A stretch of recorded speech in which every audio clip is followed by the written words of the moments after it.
welcome to another episode of Global Silence. Forgot the name of this game.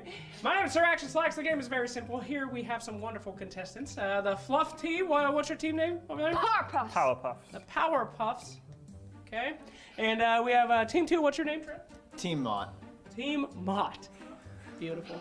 All right, guys, we're going to play a simple game here. I'm going to write a name on the board, a word, in fact. You guys only have one word to try to describe it so that your partner can guess. If you get it wrong, it goes to the other team. And you're not allowed to say any parts of the word or any names, and if they're a hero, or any spells. Are you all ready? Yeah. Woo! Let's go. Fantastic. All right. Word number 1. Mousetrix, Team Powerpuff Girls. You're up first. That's a long word. Lucrative. Gold. Gold. Incorrect. That's what lucrative means. Incorrect. Here we go. Lucrative means like... Bounty? Bounty. You're so confident. Now I'm confused. I've lost it. Grievel's Greed?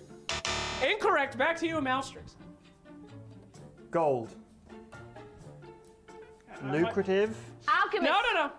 Gold. Okay, stop. You're done. Oh, That's not cheating. I didn't even say what you said. You didn't say anything. I didn't say what you said. I think I got it. All right, Yes. let's move on. Here we go. Well, did you have to guess something? Go. Oh, You didn't guess? she said alchemist. Yeah, I did say alchemist. Oh, okay. Money. Why do you guys just keep saying the same thing? Say synonyms. Lucrative, money, and gold. You can't say any of the words that would actually give this away. This is super difficult. Bounty Rune? I'm gonna just stop this right here. It is actually, go ahead and turn around. But, 5-minute runes. Runes? Are you kidding me? Lucrative. Would you have figured that out? No. I thought bounty was a dead tell, but I don't know Yeah, he how said you- bounty when he said it. You should totally get that. I was like, oh, I was kicking But myself. how would we figure out it was like 5 minutes? Rich. This is absurd. Let's move on. Rich We're gonna. bounty. I went a little too I was too thinking hard Bounty for you. Hunter, because he said lucrative Yeah. and he said bounty. So I was thinking track. Yeah, All right, let's try again. Zyori, how about we start with you, sir. Time. Time. Faceless Void. That is what I would have said. Me too. You're up, Mousetrix. Thank you for that. Spider. Brood mother? Oh, it's Weaver. That is Weaver. Well done. The time. I know. spider. 6, 8 legs. snip. I know. If I had said snip, would you got it? Like snip, snip. No. Oh, I was thinking I should just do sound effects. Like, That's not a word. No, that's several words, I think, in Weaver talk. All right, gentlemen, you're up first, Mousetrix. Jakiro. What the hell was that? Jakiro. That was spot on. It's beautiful. Jakiro. This is a dead giveaway. Just stop. No talking. No talking. It's a person. Okay, hi. Whoa. No cheating. That's a bulldog? It's not bulldog. It's not bulldog. Oh, it's Red Eye. That is correct. It is red eye. It is red eye. Team one. You're not even doing You anything. could have just What are said you celebrating You about? could have just said wrecked. Okay. I would have gotten you. You're what? Wrecked. That's Wrecked. If I had That's said the ribeye spot there, on. would that have been fair? That would have been. I did his whole face. No. All right. Last one for you guys that we're switching. Now this is a very spicy one. Zyori, Which you haven't finished you're up spelling. first. Major. Shang-Chi. Hey! My boy. Come on, I would have gotten that. I did it. Oh god, this man that. All right, swap. Baits here by this guy. Please swap. Please Okay, swap swap. positions. It's time to see how good you How did you are, not get Jakiro? gentlemen and ladies. I ain't have no idea. All right, let's start with a toughie first. We'll start with Trent then. Trent, here you go.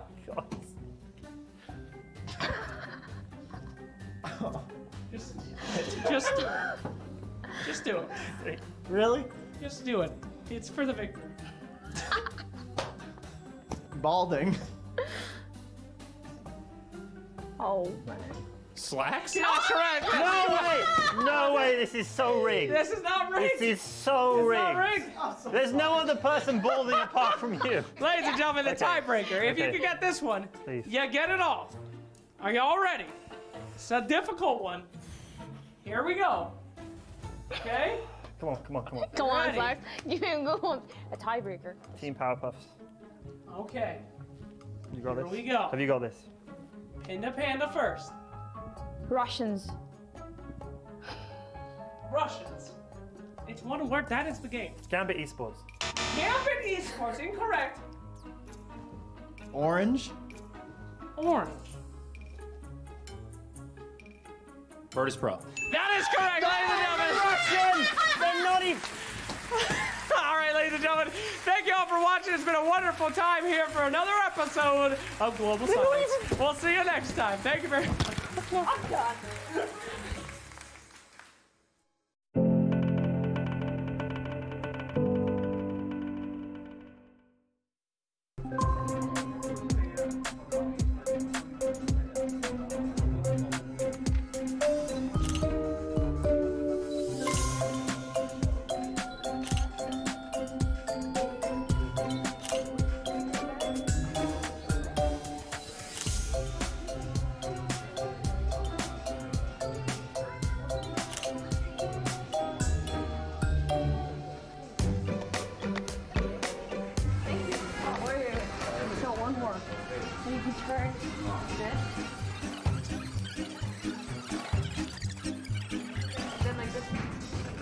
Okay. All right.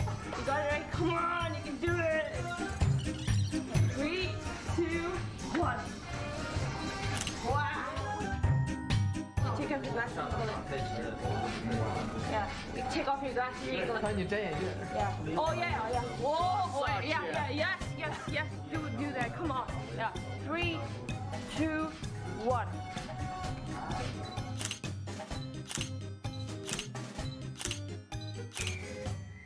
So you just have to relax, and you have such a pretty face. You just want to go like, you know, because you have such great hair going on there. So you wanna, What do we know? yeah, 3, 2, 1, action!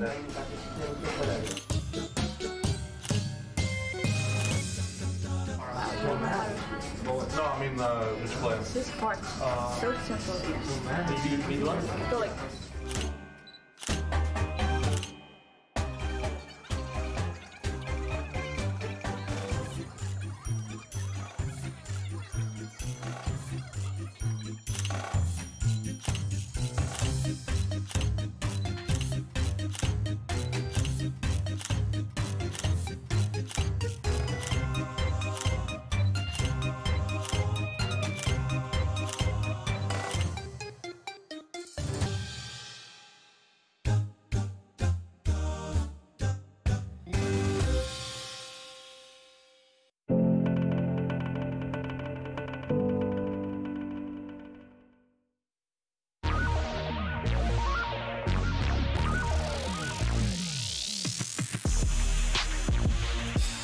They showed promise at the TI-8 qualifiers, but after a summer to reflect on missed opportunities, they're finally showing why this iconic org has placed all their faith in them.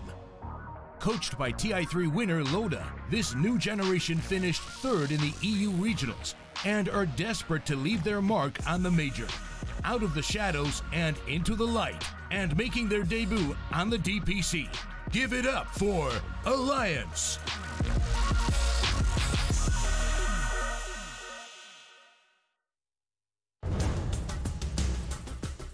The VGJ Storm roster that reached top 8 at TI this summer found themselves a new home and a new offlaner. TI winning Universe stepped up to the plate this season, and with a Kings Cup Regionals title already under their belt, this team is already making waves. With their dynamic support duo and the prolific Resolution, there's potential to go far. Runners up in the NA Regionals, please give it up for Forward Gaming.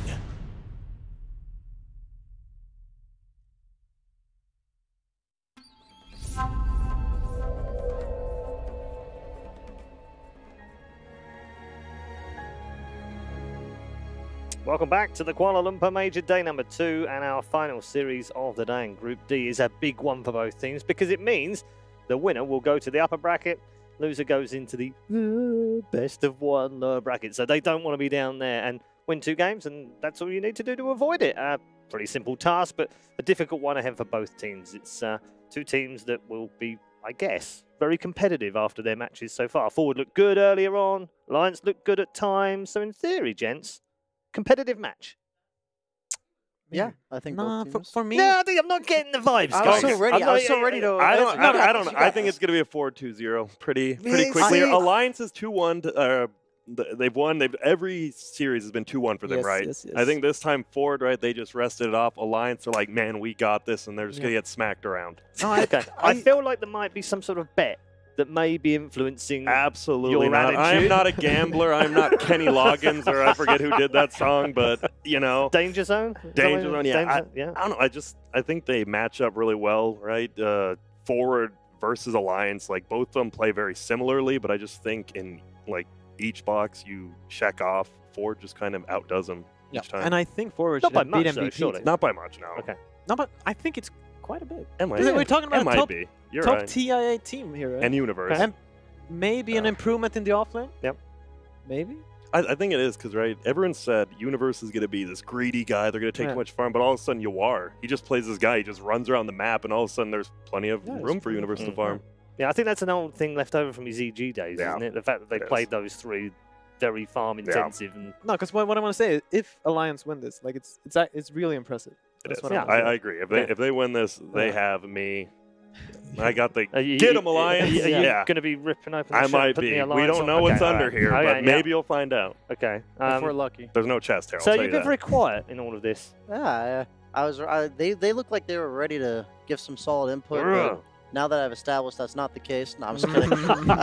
I think I'm pretty much on the same page as everyone else here. I do believe though that Alliance is more than capable of taking this series, and I feel like Forward is a team that I would put amongst the top 8 of this tournament for sure. But they're definitely one of the most vulnerable teams. Like they just.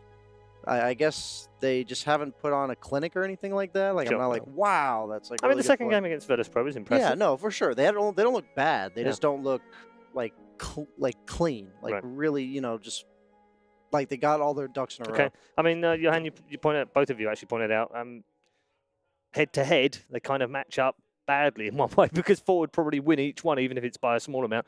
Our head to head, in terms of the players that we picked out in this one, Forward definitely look like they're ahead because they have Resolution and he's such a great player.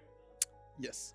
I mean, for me, the difference between Koika and Resolution is basically, like, Koika has this tendency to pretty much choke, I guess you can call it. Like, that's a little rough on him, but he has these games where, like, he doesn't close them out when he's supposed to. And Resolution is basically the opposite. Like, he's a clutch player. And I think the hero pools, right? I think they both actually play pretty crazy heroes. I mean, we just saw him play a lone druid. No one else is going to play. And then Rezo, he's been playing those Arc Warden type heroes again. So really interesting. Yeah. Both have pretty long careers, actually, when you look back. And so I think, yeah, they've been around for a long time. And Quiver's he's had moments, hasn't he? You think back to that Team Tinker team and the Mouse Sports, and you think, yeah, okay, maybe. He'd break through. And then he didn't, and he had a quiet period. Now he's got another chance. So is this the last chance? Is this the last chance to do well at the top end? I can't believe he's only age 22. After I know, looking it's when crazy. he started. Yeah. I'm just like, No, he has a long the career. old Wow. man of Dota, Yeah, age wow. 22. He's Yeah. been around forever. I mean, he was one of the young talents, Yeah. back a billion years ago. But no, it's too hard to say if it's like the last chance or whatever. Right. I've seen way too like. You've people- seen other players people, come no, and it's do like it. even just people retiring then coming back, Right. doing well, or like. Yeah. I mean, I look, wouldn't you say know, that. up until this year, right? Seb had a 23% win rate at TI, Exactly. and he won TI. No, that's So yes. No, anything can happen. right, is anything what can you're happen. saying. Yes, yes. I think that is what we're saying right now. Which worries Grant, because that means that this game could go the opposite way to the way he thinks it's going to go. Yeah, because I was remembering back. I remember when Team Tinker, they first moved over to, they flew over to Canada. They're like, we're going to dominate NA, I know you might have had some experience with it, and, NA kind of, maybe Quake was going to see that good old NA backhand again, but really We interesting. got right down to third place in the qualifier. Yeah, well, And those then are we go back. Yeah, it wasn't. Flies It back was to Germany. It was one of those, wasn't it? It was just out, It just was right just out of the off country. you go. No, and like, and then the team will lose. They go, Yeah. they lose the wild card, They did. and then it's just You feel bad. you watch from home. You deserve it. So- Indeed. Rezo, as you said, on the other side of it. I What mean, a player. I mean, this guy feels like he hasn't fulfilled everything though, because like the promise that he has, and you see how good he plays, and you just marvel over the different heroes that he's got, and he's pouring. But still, there's something missing. It hasn't quite delivered what you thought he would have done by now. I feel like Rezo, the most impressive thing about him is the fact that, as like a person who likes to farm myself, he manages to be like very aggressive on the map while farming. I feel like the only major complaint I've heard about like anybody talking about Koikfa is that he may farm a little bit too passively sometimes. And somebody like Rezo, when I watch his replays, he's like always up in their face while he's farming. And I think that he's just 1 or 2 steps away from just being the best. Right, okay. Who's in line to win the Black Farming Award? Who for the tournament? Yeah, or? well, between these two.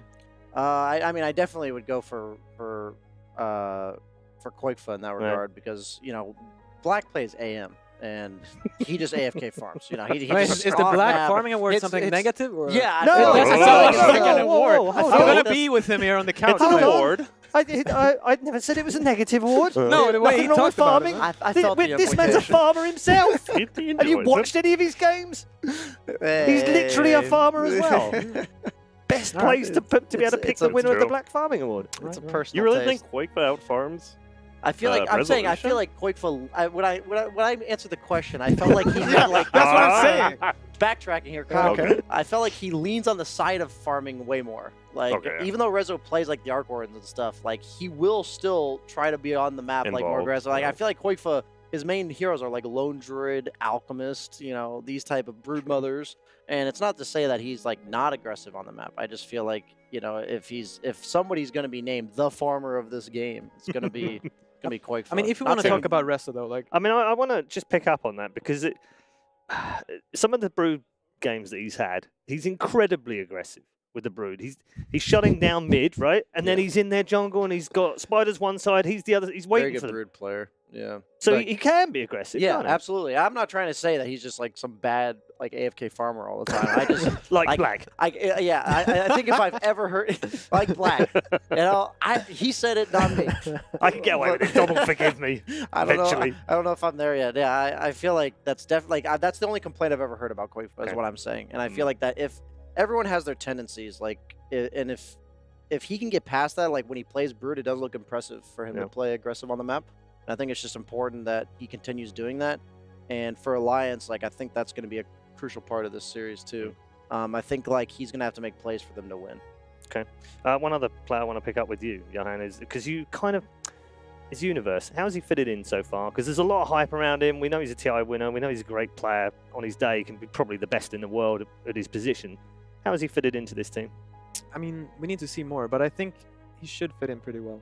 Like, Snaking do a lot for them, but at the same time, I think they have enough game winners in that team already. And like they have, like Yawar, as you said, like he runs he just goes crazy every game. Like he just runs around. He might lose his lane, but like he'll still make moves. And then they have Rezo, and like he's known to close out games, Yeah. And then Snaking, like sometimes he will just throw a game. And then that's then you put in Universe, and that he doesn't do that. Like that's even if he's having a bad game. Yeah, no, like he might not be as aggressive, like make as many calls as Snaking, but like he won't make these, like when you look back at TI and you look at some game and you're like, what? You actually just lost that game alone. Like that won't be Universe. Universe I mean, is the naturally, definition of consistency. Yeah, naturally, Grant. If you're going to replace a player, you're already thinking the new player is going to be an upgrade because that's the why would you replace them in the first place? Yeah. They obviously thought that with how Universe is within the team. Yeah. How do you view it so far? I think they're still growing, right? Because I think Snaking, as you said, he's an in-game leader. Like exactly. They had SVG and Snaking. Universe is not an in-game leader, which can be good or bad. But because you're only changing one player, but it feels like you're changing the whole team. Because all of a sudden it's on SVG, it's on Yawar, who's not a talker, and you have to like make them become talkers. Because Universe as well is pretty passive in what he says. So is it also on Naui, the coach, as well? More so for draft, obviously. I'm actually not sure how they draft. I think so. Because Snaking, like I think he even drafted for them. Snake, oh yeah. I like mean, Necro. He was their Necro guy. Like he loves that. He actually loves Necrophos more than anyone in the world. That's why they first picked it, and that's why Cole first picks it. Yeah. It's interesting.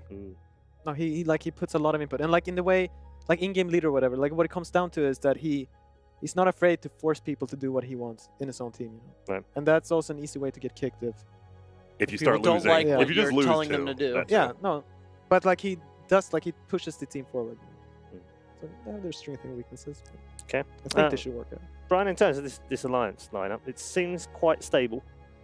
There's a few players that have been there. We were talking earlier. Boxy's been there a year now. That seems extraordinary to me already, but he's been there a year. Are they building something that can kind of get back to where Alliance was 3-4 years ago?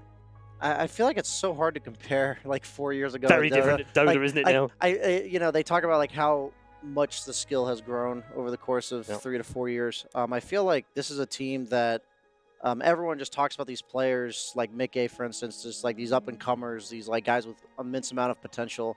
And whenever I see these types of players, I always see players that just make some sloppy mistakes here and there, but then they have these like bright and shining moments that really make them stand out. You can tell they're good players. It's just like the experience factor, where the consistency isn't always there.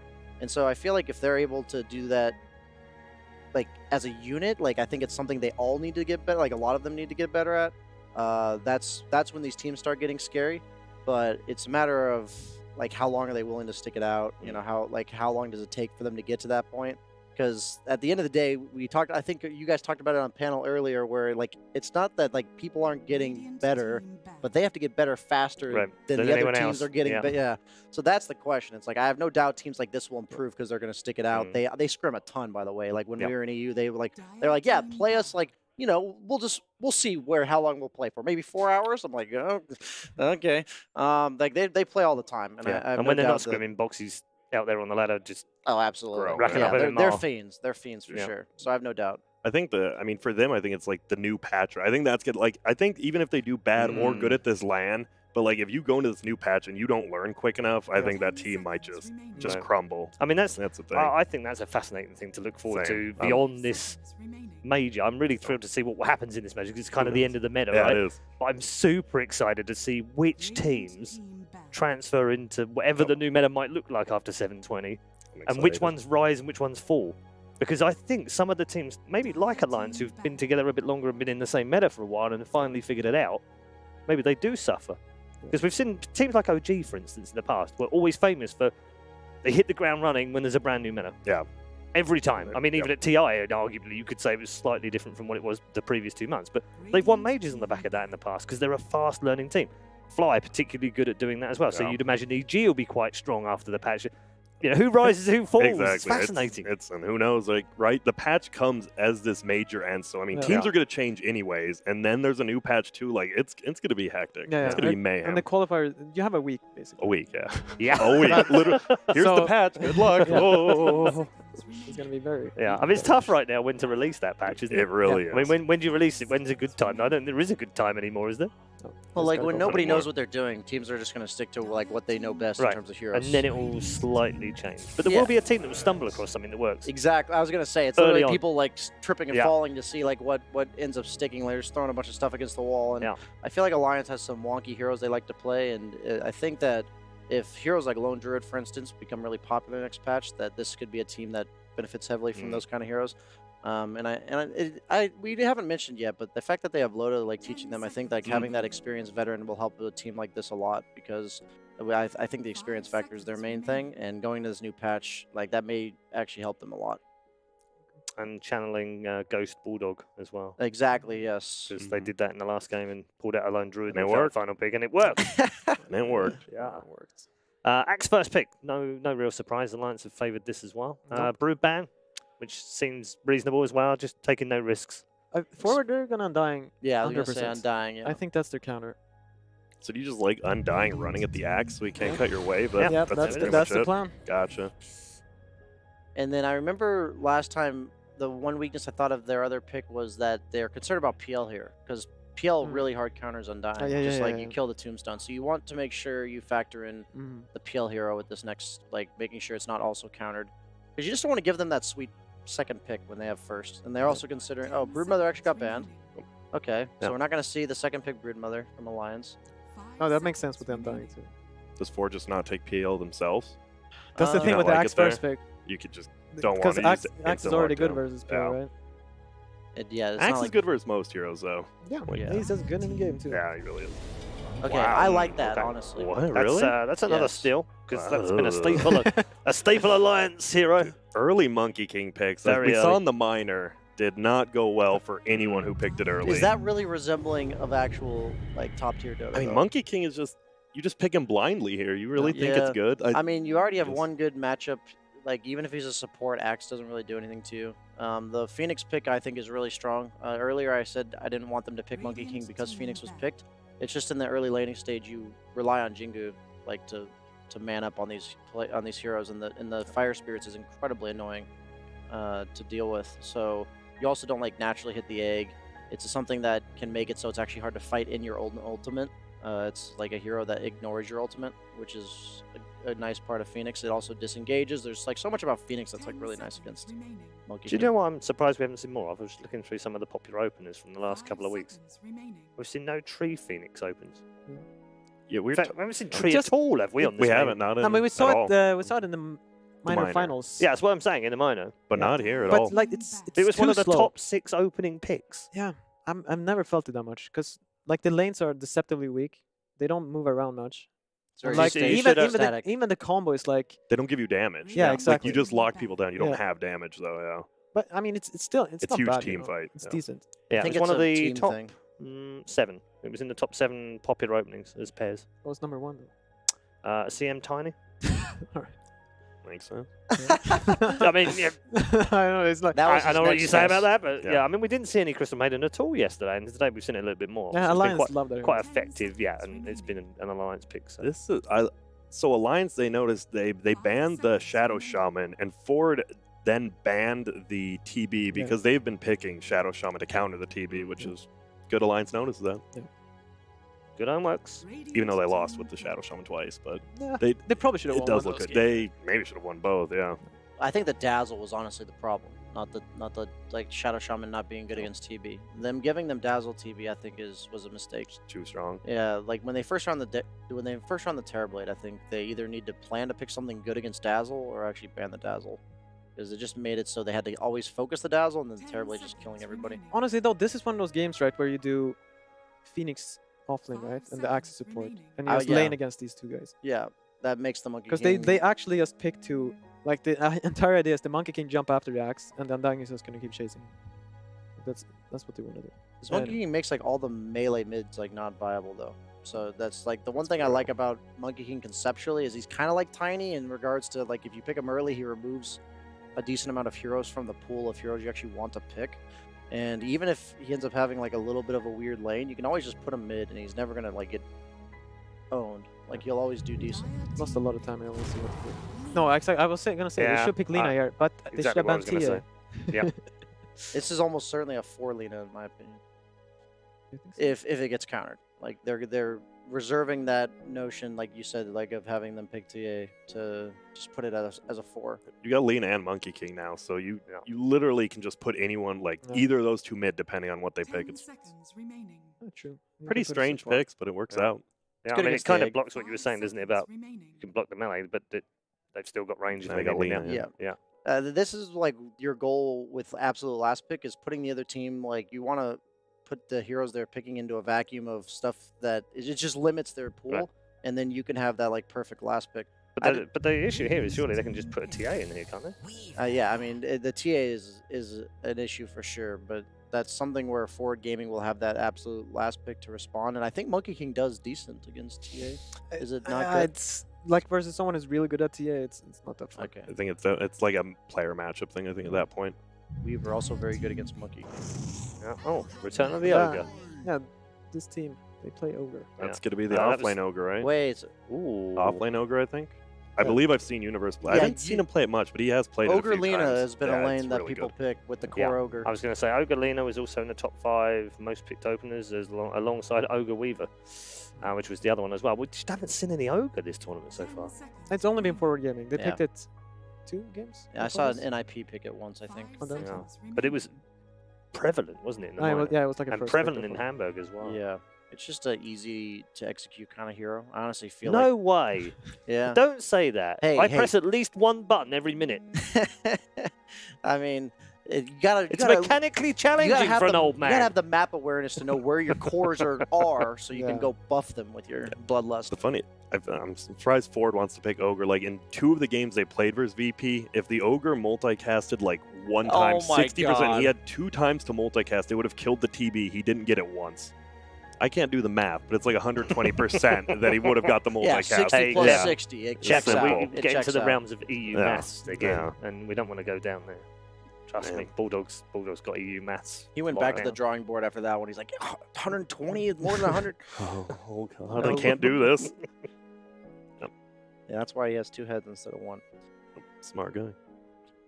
I still like the TA in general. Just anything lane dominant here. It's going to get banned if they don't pick it, isn't it? Yeah. Is it an alliance hero? Does Quakefo play TA? I think he should. you have to play TA. Saying, that seems like one I mean, of them. he's a certain players are really good. Like TA CCNC, players. where you just practice it a lot. Yeah. I mean, I think he's a better TA player than he is a Jakiro player. That's, Yes, oh man. 100%. Let me just Did Fog? Yeah. Oh, man. without looking it up. Yeah. Did Fog come on the panel yet? He didn't, right? Oh man, if you told him about the level 2 liquid fire before level 2 dual breath, he'll die. I don't know if I like that pick. I feel like Lena Ogre's strong against Morphling in the side lane, and I feel like Lena mid against Ogre or against Morphling strong as well. Yeah, I mean they'll see the entire draft too, right? So see Alliance last pick. Yep.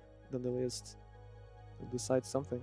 I just realized they got Radiant and last pick on forward. Yeah, usually teams prioritize first pick. Really? I've been seeing second picks in the games I've been watching. Like it's Radiant and then second pick more times. All but they the have minor Radiant. people were prioritizing first pick, so that's just my. I know at least LGD. Experience. I mean, because I was in some of them, and it was LGD would always take second pick when Radiant was taken. Okay. No, because people like Radiant the most, right? Yeah. Even over second People first pick. always take Radiant now. Too good. It's like 70% win rate here now, I think, too. This is pretty high. And I mean, in pubs and like every tournament over the last 5 months, it's been like 58% or something. Radiant. Actually crazy. What? Is that the camera angle, guys? I've read the theories. 5 seconds. You just feel better playing Radiant. Or is it just... I honestly think it's Roche. There's a genuine thing of it. There's a Yeah. science thing about that, isn't there? No, I've heard, Some I've read players, something. their brains work better left to right than they do right to left. So there is something. I can't remember the study. how There do is you a, balance there I is a have heard, study yeah. out there about left to right and right to left in the way that we process information. I've read so much manga, so I played Dire just to Oh, say. save us, please. Okay. It's there was actually a mod in early Dota 2 where made if you were on Dire, it was like you were playing from Radiant Yes, side, and and it people looked love that. exactly People the love same, that. yeah. Yeah. I don't think it's there anymore. Probably a good idea. They could make that an option 7.20. That'd be tricky with the With the angle, wouldn't Yeah. It seems pretty awkward. it? Yeah. Well, there's they banned TA. Alliance banned TA. That, I mean, that just means they want to put the morph mid, right? But I think so, yeah. yeah, for sure. But you just Lena does well against Morph. Does she though? I heard that. I don't think it's that simple of a matchup because the morph can kill the Lena. Interesting. I mean, early levels, Morphling should like dominate the CS too, like levels 1 and 2. So we got no bear, Radiant team picked. no brood. Wow. So we go Pugna. Fair enough. They want to pick some range. There is no good if they make it a Phoenix core, there's no good matchup for Monkey King. Or I guess if they just do, as long as Axe is a support. I'm there's wondering no though, good like matchup. if let's say this morphling goes mid, doesn't Monkey do fine if they would want to put Monkey mid? Yeah, I think they're gonna put the Monkey mid No, but they- because there's no good side lane matchup. Yeah, maybe. Yeah. 10 Because they the have idea to. would be, I mean, they still have their idea, right, that they want to deal with the axe, with the Monkey being 5 able to jump seconds after him. remaining. Which is, I don't know. It's something that the Monkey King's still good, like as the game goes on against Axe. So you Yeah. can just like have that be a game counter rather than a lane. Because if it's like Axe Phoenix or like Axe Pugna, I feel like Monkey King is not exactly happy about that lane. Hmm. So with that in mind, Give me a prediction, man. I have no clue what's going on. I don't know if there's any heroes Same. that they pick that are left like by default. They could just pick some. I think they're just gonna pick some tanky team fighter like Centaur or something like that. Disengage against the egg and stuff. I just feel I like think you're right. I think it is going to be the offlane here. I think it is going to be SVG Ogre and Brewmaster, Undying. Centaur, those heroes come to mind. I don't love any of none of them stand out to me, but Magnus is already banned. Yeah, I'm calling a universe hero here. I think Centaur is probably the best choice. Could they do Underlord again? I saw them do it earlier. Not that I'm saying I like it. Yeah, it's also the Phoenix. I think they need a stun. They got, I they got think 3 they're as seconds here. They're confused like, as we oh are. god, what do we do? We confused ourselves with the Monkey King second pick. Okay, 0 second pick here. Storm. Alright. Like I said, they're Storm Spirit mid last pick, Yes. and I nailed it. I'm curious. Yeah, to so it that'll is be Universe a Ogre. Universe Ogre, yeah. It is. Yeah. They wanted to stick with their original idea, basically. Mm. And then they had to choose a hero to go versus this.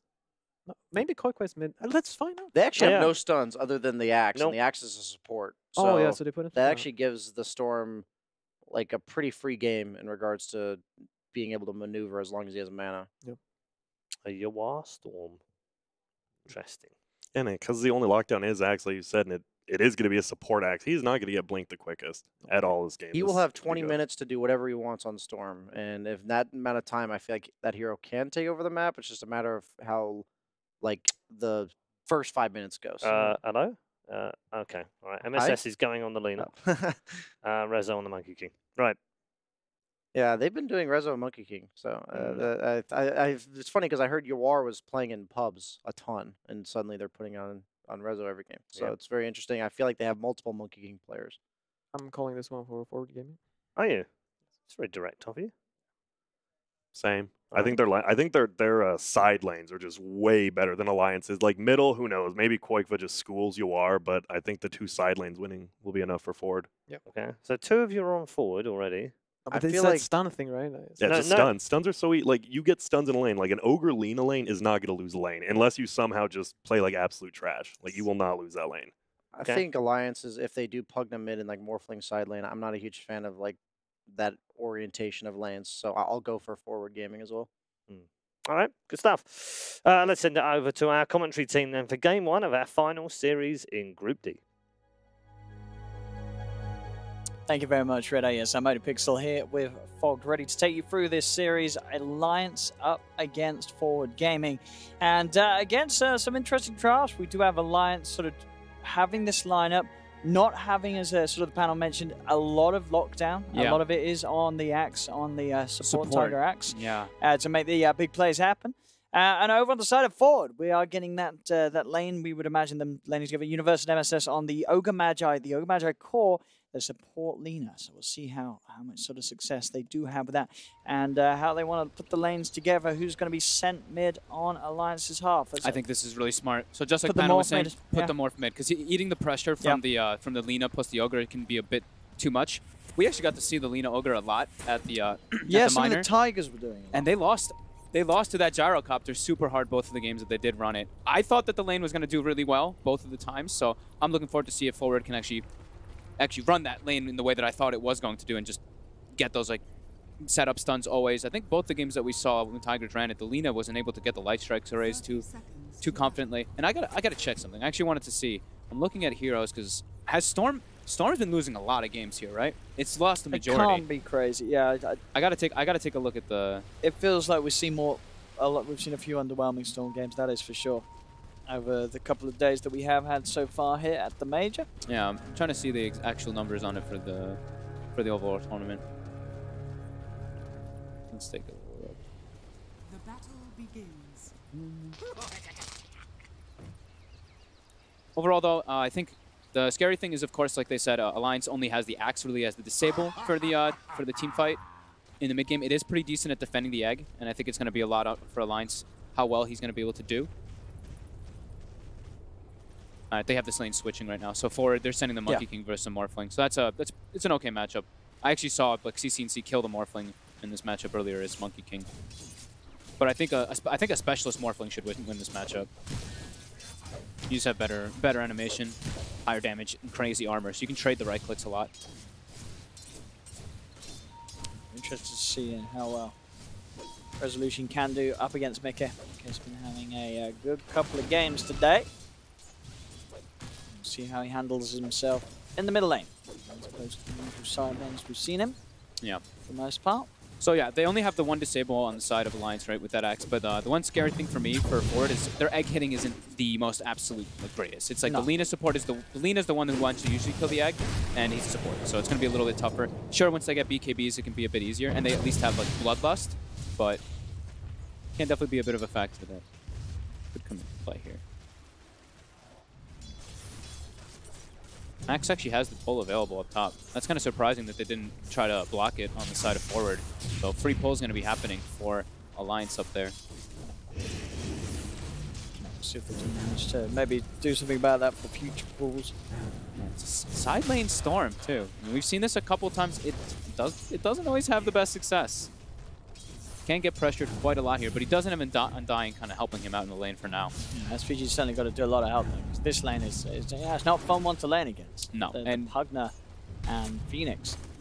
Undying will run out of mana too, like pretty soon. He's actually already out of mana. He's gonna have to try to suicide, but they're gonna have those TPs available, I'm sure, to be able to prepare if he does try to do so. And I think Yawar's gonna be under a ton of pressure now here. It's not an easy lane. No, definitely not. Top lane though, kind of similar, right? The Weaver. He's going to be pressured a bit here, especially because they have that sentry in the lane. A really important thing to do when you are playing versus these Weavers is to have that.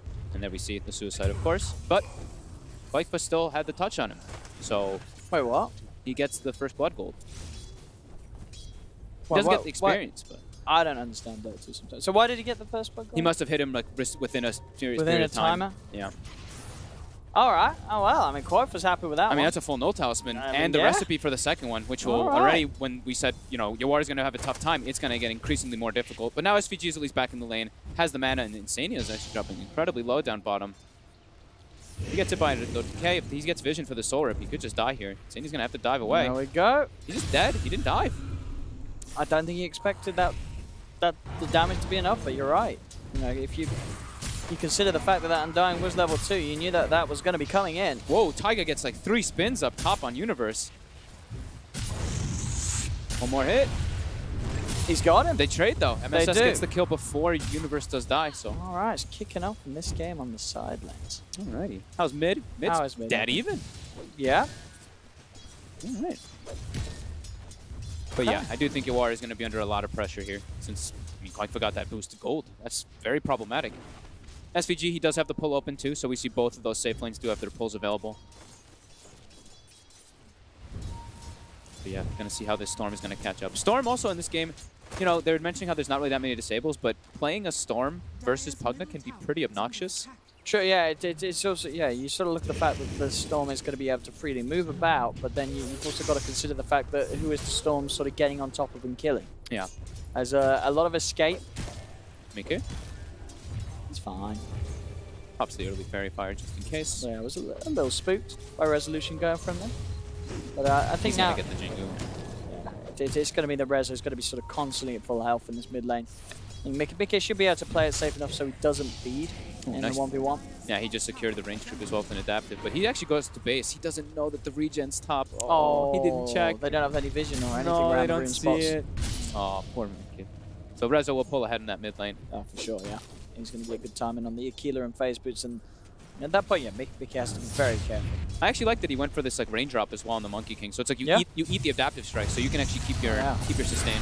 Top lane. Success with follow-up light strike. Tiger gets the call off. At the same time, Koikfa kills off Yawar. They're able to dive in and get the kill upon him. Top lane Universe. He's going to be kept safe. 2-man light strike array from MSS. Holds them back. MSS is actually taking a lot of the last hits up top too, because Universe is doing trouble in the stun. It's on. A little aggressive here. He did just a little bit. He does get another call off onto Universe, as Tiger will be allowed to walk away. At the same time, Koikfa killing off SVG as well. Definitely. I mean, this Pugna is going to be a bit of a problem here. And MSS. Does he have the stick charges for the mana? He does not have enough. Tiger should be fine with the Tango regeneration. Yeah, so I think Yawar, they might just leave him now. Oh, trying for the body blocks here. Trying to allow Tiger to get in range for the Battle Hunger. Very nice. Yeah, I'm going to chase for more. I believe even with the stick charge, SVG? not quite enough. Can he get him? Oh, he's might be able to. Oh, no, he's not enough damage. No, and now he's probably dead. And Koikfa. And bottom. He just killed Yawar again. He's got like 3 kills in a row down bottom. SVG is going to die. Will not be able to deny himself to a neutral as indeed Mickey gets the turn. But in this bottom lane, Koikfa killed SVG once. He killed Yawar twice. They're crushing the bottom lane. I mean, we did worry that the Pugna Phoenix lane was going to be very strong. And it's certainly proven to be. They're getting kill after kill. Rezo, with this Boundless Strike, actually secures that DD, having 3 points in it early on. I like that he has this 3-1-2 build too, so if he does see an opportunity where someone goes for like an overextension, he can actually If he has his TP in his inventory, he can TP and help those in the side lanes pretty easily. Insane. Looks like he wants to smoke up and do something. Maybe try to punish this Monkey King mid. Probably wait for that DD to go down before they can actually make that move, but he's making the move right away. It's going to be a little risky versus a DD level 7, so I think they have to wait at least a few more moments. Getting that vision down, though, so we can find where the storm is, since they know Yawar is going to be jungling here. Senior gets spotted while warding. Right, now maybe now they can maybe set up for that mid. Mickey is extremely low, though. Does he have regen? He knows there's no boundless. He's got regen coming out on Courier, too, so he's got his bottle. Let's see if Insane can actually go for this play. Yeah, Koikfa, free lane bottom. He should. I think he's just going to be able to pressure that tower quite easily. He certainly is, with the amount that he's got from those early kills on the bottom lane. Rezo. It's he can't really set up for this on his own. He, at the least, can just sort of keep himself hidden from potential rotations and ganks. As you know, may not be able to kill the morph, but could certainly look to try and kill the supports rotating in to attempt to gamp the Monkey King if Resolution's in position to punish. SVG has to be careful. He can't step up too far bottom. He's just going to get decrep life drain soon. But Koikfa, he's forcing the issue. He wants this tower so they can invade easier onto the Storm Spirit. Yeah, Yawar completely relegated to the jungle. Koikfa's played this lane perfectly. Yeah. Easy farm, easy objectives. Just the 8-minute mark, and that tier 1 tower nearly gone. So Pugner going exactly to plan in terms of the pressure he needs to be putting on top lane. The bugs, she's gonna miss. He was able to just walk himself to the side, and no bugs will connect. Universe is more than fine with the backup of MSS. They're still doing pretty. I mean, that top lane is still doing okay. They're not shutting down the Weaver though. Weaver still has 29 last hits. Ogre has 27 though, but they've been putting that sentry constantly inside that lane to make sure they can stun him during that Chikuchi. Oh, Reza. Invis, how much HP is Mickey sitting on? Yeah, he can't really do it. At the least, he can try and get the Jingu up. Doesn't want to commit the boundless by the looks of it though. We'll just happily sit with the knowledge that Mickey's backing out of lane. He's definitely pulling ahead though, but in the gold, he's actually below the Morphling because of that kill that he got on Dying. It's Taiga. Aggressive. With the dive now too. They really want to go in for Universe, but Universe, he'll go straight for the TP out and he'll make it. Nothing to cancel that one. MSS as well. Nuts. Oh, Taiga, no, he didn't get in range. Uh-oh. Well, he gets tipped for it. I mean, I would tip that. I would. Koikfa smokes under a ward here, actually. Probably wants to try to make a move onto Rezo. Rezo should be expecting this. Let's see if Rezo gets caught out. We've played it pretty smart to the earlier rotations coming in. But yeah, there's a lot looking towards him now. A Phoenix and a Pugner. Ready to punish the Monkey King. Can't get the jump up. Stun instantly. Trying his best to buy time, but the damage over time, and he can't jump back up again. There's 4 heroes coming in to look for him. Battle Hunger down onto him. It will be enough to bring him over the edge. So they send 4 heroes mid. Understandably so, Limestone. Merit Resolution was going to be, it could be a big issue this game. He was getting the most farm on the map on the side of Forward Gaming. And they're doing their priorities, right? Yeah. They're just like Storm Spirit, he's kind of jungling. Bottom lane was an Undying farming, so they don't want to contest an Undying. They want to go for those big kills on the hero that's doing the best in the game so far. As they continue this pressure on top, MSS. Gotta be careful here. So deep wards coming out from Alliance. They're going to keep this aggressive posture. See, Koikfa's going to continue to now go versus Yawar.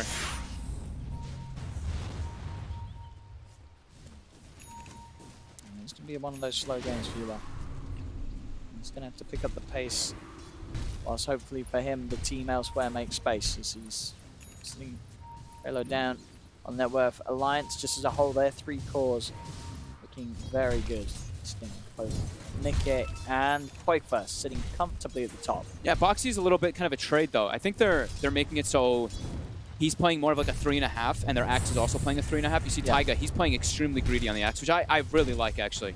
Like Pano was saying, like we were talking about, he's their control. He's their team fight actual lockdown besides that Phoenix. I mean, so he needs that blink as early as possible. I'll be interested to see what Boxy does build. Like I would kind of like it for him to just get the Aghanims for the team this game.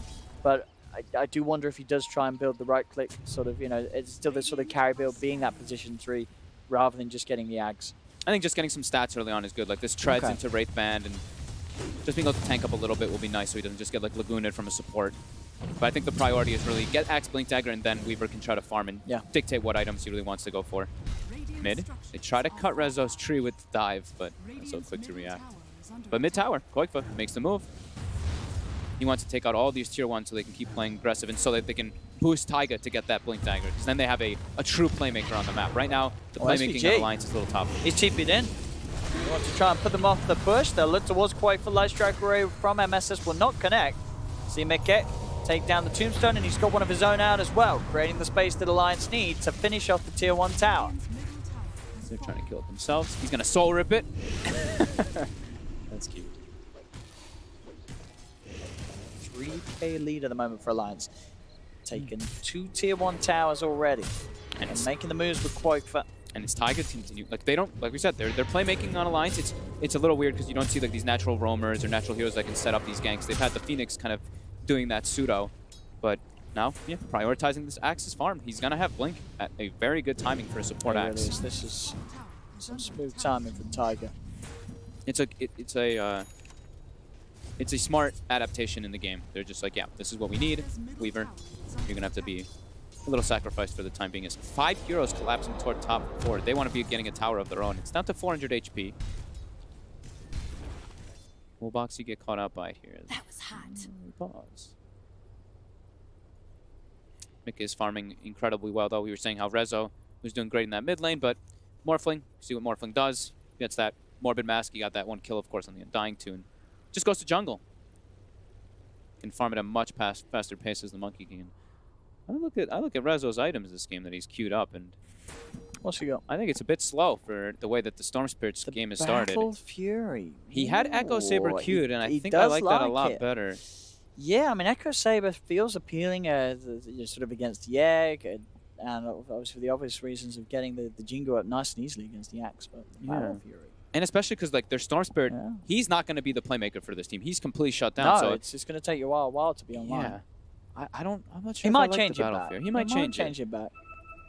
But it's not like this straight up thing that you usually see where like Battlefield you're versus like illusions or something like that. It's no, and I mean even in the games where we do see the Battle Fury, most pros do like to get still like the Echo Saber first and then have it as sort of the second arm. So they have that playmaking item already. Is Boxy. He does have time lapse and can try and get himself out of there, but the Fire Blast does still come through from Universe. Boxy trying his best to juke this one as Resolution's hunting, but with a Shikuchi and a TP, he is out of there. The Boundless Strike wasn't quite back online, so Rezo could not go for the stun. That space created. They're pushing down bottom with the Pugna. Axe is still farming in the jungle during that too, and it stalls them. That was like a good 30 seconds plus wasted for them to get this tower. Alliance making very good moves on the map as now they're trying to set up for bottom, but SVG's TPing into 3 heroes. Oh, but Koikfa's TP'd out. He pieced out of that. What the? He said, good luck, boys. All right, well, they're going to get... are they going to get him? They're not going to get SVG, are they? Okay, SVG does die. And Mikke, he's in trouble. I mean, Koikfa leaving him alone, that's going to leave Mikke to die. The Egg's going to get popped as well. Why did Koikfa bail on them? He wanted out.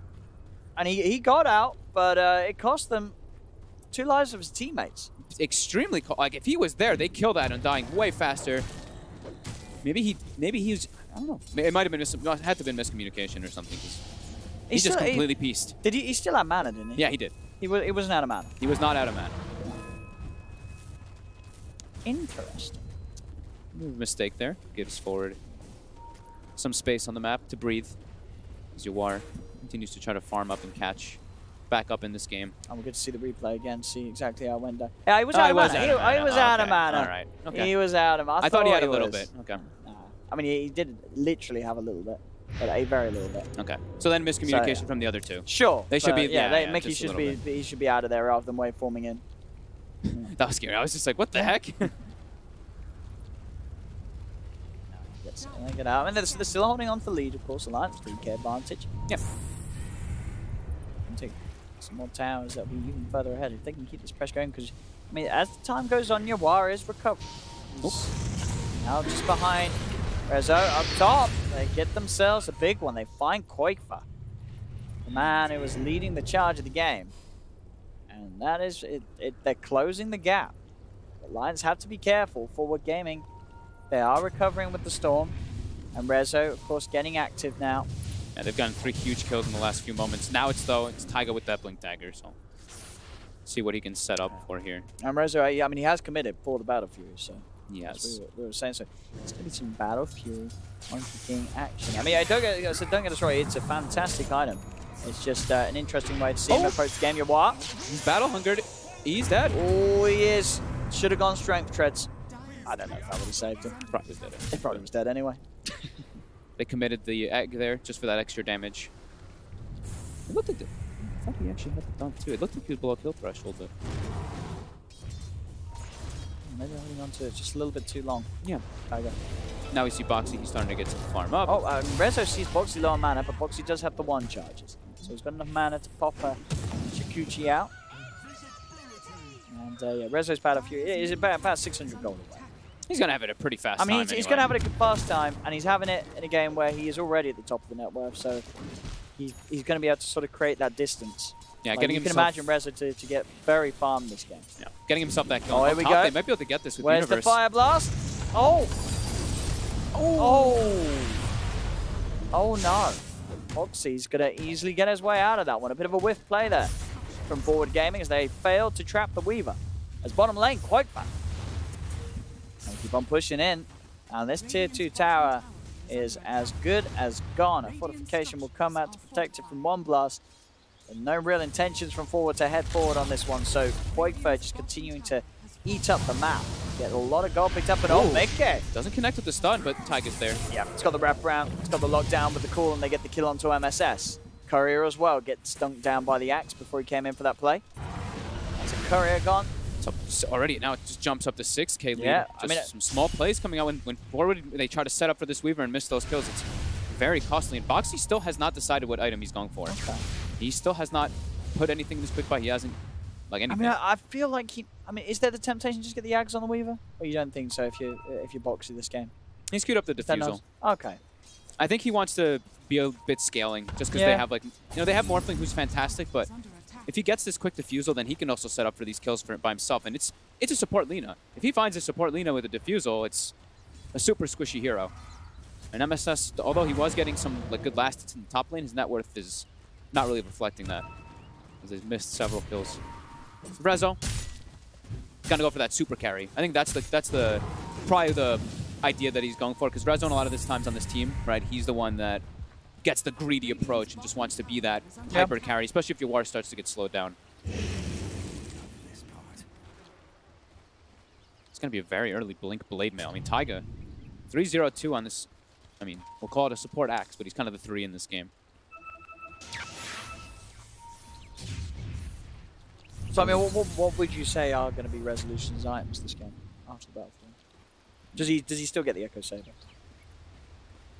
Probably. He needs a relatively early BKB versus the Pugna. Yeah, that's the one. Especially the against Pugna and Egg. And against the Fire Spirits, it's so annoying. You just can't hit anything. But, he's going to cure out the Manta Star. I mean, another way of sort of dealing with the attack speed slope. And just trying to deal with like the decrep and all that too. He does get hit by it. He wants to be a bit more greedy. That's all that tells me. Yeah, it works out. You know, speeds up the farm. Yeah, it's nice to use that attack speed. You do require as the Monkey King. I mean, they're just going to play the farm game on Forward. It looks like try to catch back up out of this. But Alliance, I don't think they really mind with that. Like their Morphling already has Manta finished. He is extremely farmed, but they're trying to set up on him. You actually get the catch here. It's pretty difficult. Only one level of that. Kill. Only one level of that vortex. Okay, yeah, with his own Manta Star. Even harder for them to catch. Resolution tries for a jump onto Boxy, but also another hero that's not the easiest for Forward to get their hands on. Yeah, they don't have great initiation on Forward at all. Yeah, not until the Storm's really online. Or until like Lina gets a Mule Scepter, but he's... I mean, Aether Lens you can do it from like a distance, but they don't have setup. Definitely can be a bit difficult here. I mean, Universe getting close to Aether Lens too, but it's not like your Blink Axe Call, your Blink Centaur Stun or anything along those lines. It's a much different approach that they're going to have to take for this game. As we go, Bounty Runes coming up. See, Taiga and Koikfa, they want to probably try to go for this bottom one here. The scan is coming out. Oh, Forward Gaming know that they're up there. Yeah, they even have Rezo in the area. Alliance being a bit patient. I mean, Boxy, it's a full defusal now finished. So, hey, he is a threat. He absolutely is a threat. If you can even get on top of like the Storm Spirit early on, it's not 1400 mana, but those hits do definitely build up.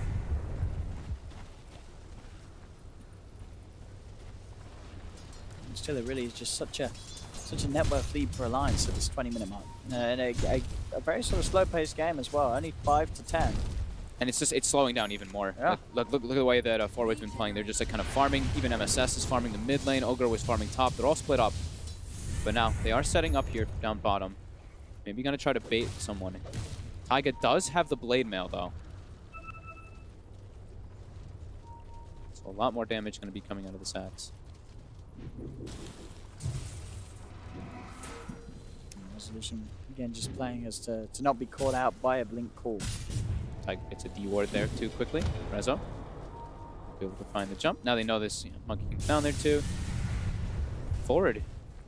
Kind of all just sticking together. They're not being nearly as efficient as Alliance at this moment. Alliance now also pressuring the top tower too. Yeah, and contesting team fights for Forward it's really difficult now. They don't have that core initiator, and Alliance has great team fight. They have the Pugna, they have the Phoenix, and they got the Axe with the Blink Blade Mail. So they have great ways to set up. They really just feel like Forward Gaming are just sitting back, and as you say, they've made the decision to farm and play for the later stage of the game. But Alliance, they've got all the tools to make sure that this game does not go on to that point.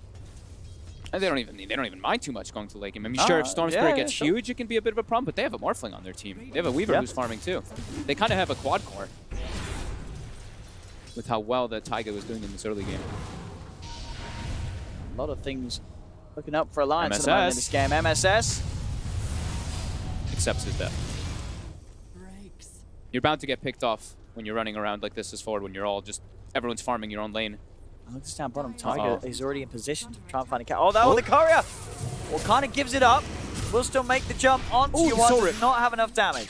Very nice. Uri is able to get out straight away with the zip and the TP. SVG will be found. Is there any way to cancel his TP? There is not. Now mid, if Alliance could be in trouble if they're not careful. Oh! Okay, he actually just gets himself onto SVG, blows him up straight away. And you say Alliance in trouble, looks like Forward. They're going to be the one in trouble. Yeah. They get the wraparound, Alliance. They're onto Universe 2. He's disarmed, decrepified, and destroyed. That was a very quick reactive move by Alliance. They make that play bottom, immediately TP mid when they're like, oh, we're separated. Forward might make a move on us. And yeah, I mean, Alliance playing this one very quickly and Forward. They're playing farm. They're just trying to farm. The Battle Fury Monkey King, it's going to take time. It's going to take time, Resolution. They're also going for like the Storm build we've seen popularized mostly here, which hasn't really been working so well in this tournament. It's been losing quite a lot. Is this Kaya into Bloodstone? You are. Boxing. Oh, Rezo. Wants to make sure that he can survive here. Tower defended. They're pressuring mid. Taiga. Got eyes on them. Oh! He does get a two-man call, and MSS, he gets blasted by Koik. But Insania zips in as well as Mickey. Alliance just, they're starting to handle Forward Gaming massively. This is 15-5. It's Roche time. I feel like the Alliance we saw last series, they sort of managed to sort of mentally just stop, who were they playing? Paynex. Paynex, yeah. That's the name of the team. Stop Paynex from playing Dota, and they've somehow done it again this game. They're stopping Forward Gaming from playing Dota. Forward Gaming are they're not doing anything. They're just farming. They really are just farming. They're just farming. They're just letting Alliance run all over them. I mean, we'll see if it pays off for Paynex. But at the moment, Alliance is certainly going to be feeling the advantage. Paynex? You mean Forward? Forward. Just testing you. Yeah, I mean, they're like Alliance, they recognize this too. I saw Boxy, he was queuing up a BKB. He was ready to go for these team fight items as a Weaver, and then he's like, they're not doing anything. Yeah, I'm just going to go Lincolns. I mean, why not? I really like the way that Alliance is approaching this game, and as I said, the way that Forward Gaming are, I think it leaves some questions to be answered, which maybe, as the game goes on, we'll see how Rezo is able to sort of make an impact in the later stages. But as it is... This is one that they might be able to get he's here. He's got to dive in an egg. He's fine. If he pops the egg, he's absolutely fine. Yor can't kill that. You cannot kill that, sir. You want to stop that. He has a Kaya. Oh, Taiga nearly got him. Oh, he had an Arcane Rune, thank God. I think the Arcane Rune like saved him because he had enough mana to be able to zip. Now team's backup is coming. Lions. I can't. Insania living there too is crazy. Just his double bracer build, right? just because he's going for this Atos for the Storm. He has an Atos He's for Storm, got it actually. done. That's really fast. That's pretty quick. Oh my goodness. As now with the jump in, they're starting the fight. They're going in by the shrine. SVG just dropped the tombstone. They do get a perfect two-man light strike array. Tiger's still alive. He gets the blade mail out. Tried to get towards the shrine, but he's already dead. They've lost two. Forward Gaming able to strike back, and now they're looking for the TPs away, but oh no, his TP's been cancelled. He's been sent up into the air. Okay, searching for him. Oh, he's going for the tree play, and it's folding. And so it enables the escape. So he hides in the trees. Yawar is out of mana, though. Boxy is very aware of that. So is Mickey. They're committing forward here. Yawar. They know exactly where he is. Looking pretty dead here. He cannot get out. Another kill for Alliance. So, I mean, Forward Gaming, we finally sort of see them band together and look for a fight. It's in a little bit of a deep place around the shrine. They do get 2 kills, but as we see, they're losing 2 heroes for it. There's a Dagon now on my Quake. And look at this, that Diffusal build, right? Wants to play aggressive, try to send up for MSS. Rezo's here, though. He doesn't get the balance in time to protect him. Rezo, just got to be careful. And that was the perfect scenario at the bottom for how Forward wanted to take the fight, right? They got Tombstone down, they got Monkey King ulti. Yawar was a little bit low on mana, but Alliance, they just have this massive network advantage, and it's on a shrine, so they TP in. And Rezo tries to, I think the big thing is that Rezo got out. That was like the biggest thing for me, is that thank God he didn't die for them. He nearly did. If he died for them there, that might just actually lead to a huge, and even more of a snowball. I mean, at this point, well, he's got the money for a full-out Scardian. He's still got the Aegis to play with. Yeah. I mean, they're all scaling so much. Like, even this Phoenix, like we said, he has the Atos, has a GPM talent, so he's skyrocketing forward. Taiga's already had an incredible start. The commit forward here, though. All right. Here we go. Yawar with the control onto Tiger. He'll pop the call, try and get out of the Wukong's command. Will not be able to. Okay. They need to get these kills whenever Alliance is splitting up on the map. They have to bring, like, more numbers pretty much every single time if they do want to commit. And getting Yawar involved, he doesn't... he didn't have the Bloodstone just yet, though. It's still about 800 gold away. Oh, it's so far behind. 27 minutes. Deep wards by Alliance, too, so they can keep looking to make these aggressive plays. And Mika is going to be super difficult for them to kill. He's absolutely enormous. And he's got the morph target allies in this game, too. So he can actually go for his own like Berserker Call plays, or he can just turn into Pugna and then double Netherward versus Storm Spirit and Lina. Sounds pretty devastating. Let's see. I mean, they're trying to fight again. Yawar zips in, uses a lot of his mana. He uses all of it there as he gets himself back out. As now, there's the jump in from Tiger. Has the control onto Universe. Drags back the Ogre, held in place by the Rod of Atos.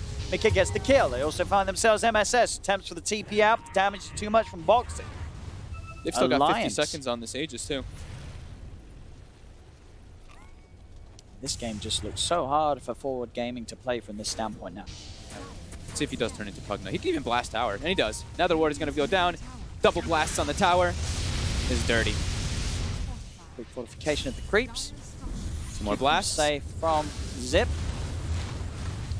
The double blasts. Like it. Alliance, they have certainly prepared for this major, coming in with these different strats, different ways to play the game. These smart little ways of approaching things, allowing them.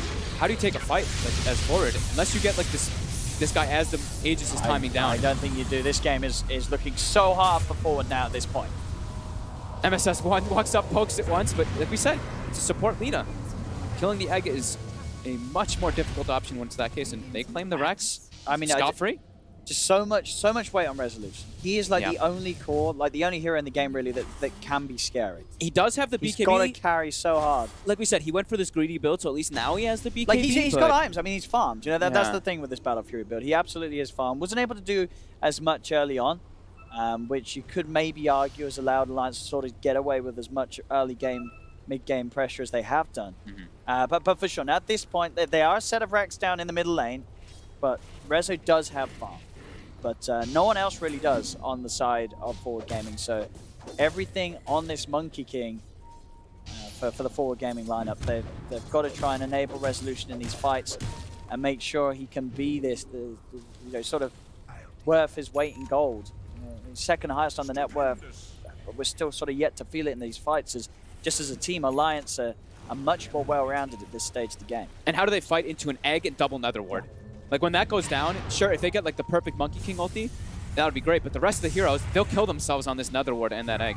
Taiga goes for a guess. A little off the ball, but then he just go for the protection. Yawar to zip in. They get the Phoenix They before do. it. Insania's going to go down straight away. Mickey will take down the Tombstone. All right, that's something to get them back in, get that Phoenix off the table right away. But mid lane now starting to push forward in momentum because of that mid Rax. We still have quite a while before that Roche will respawn too.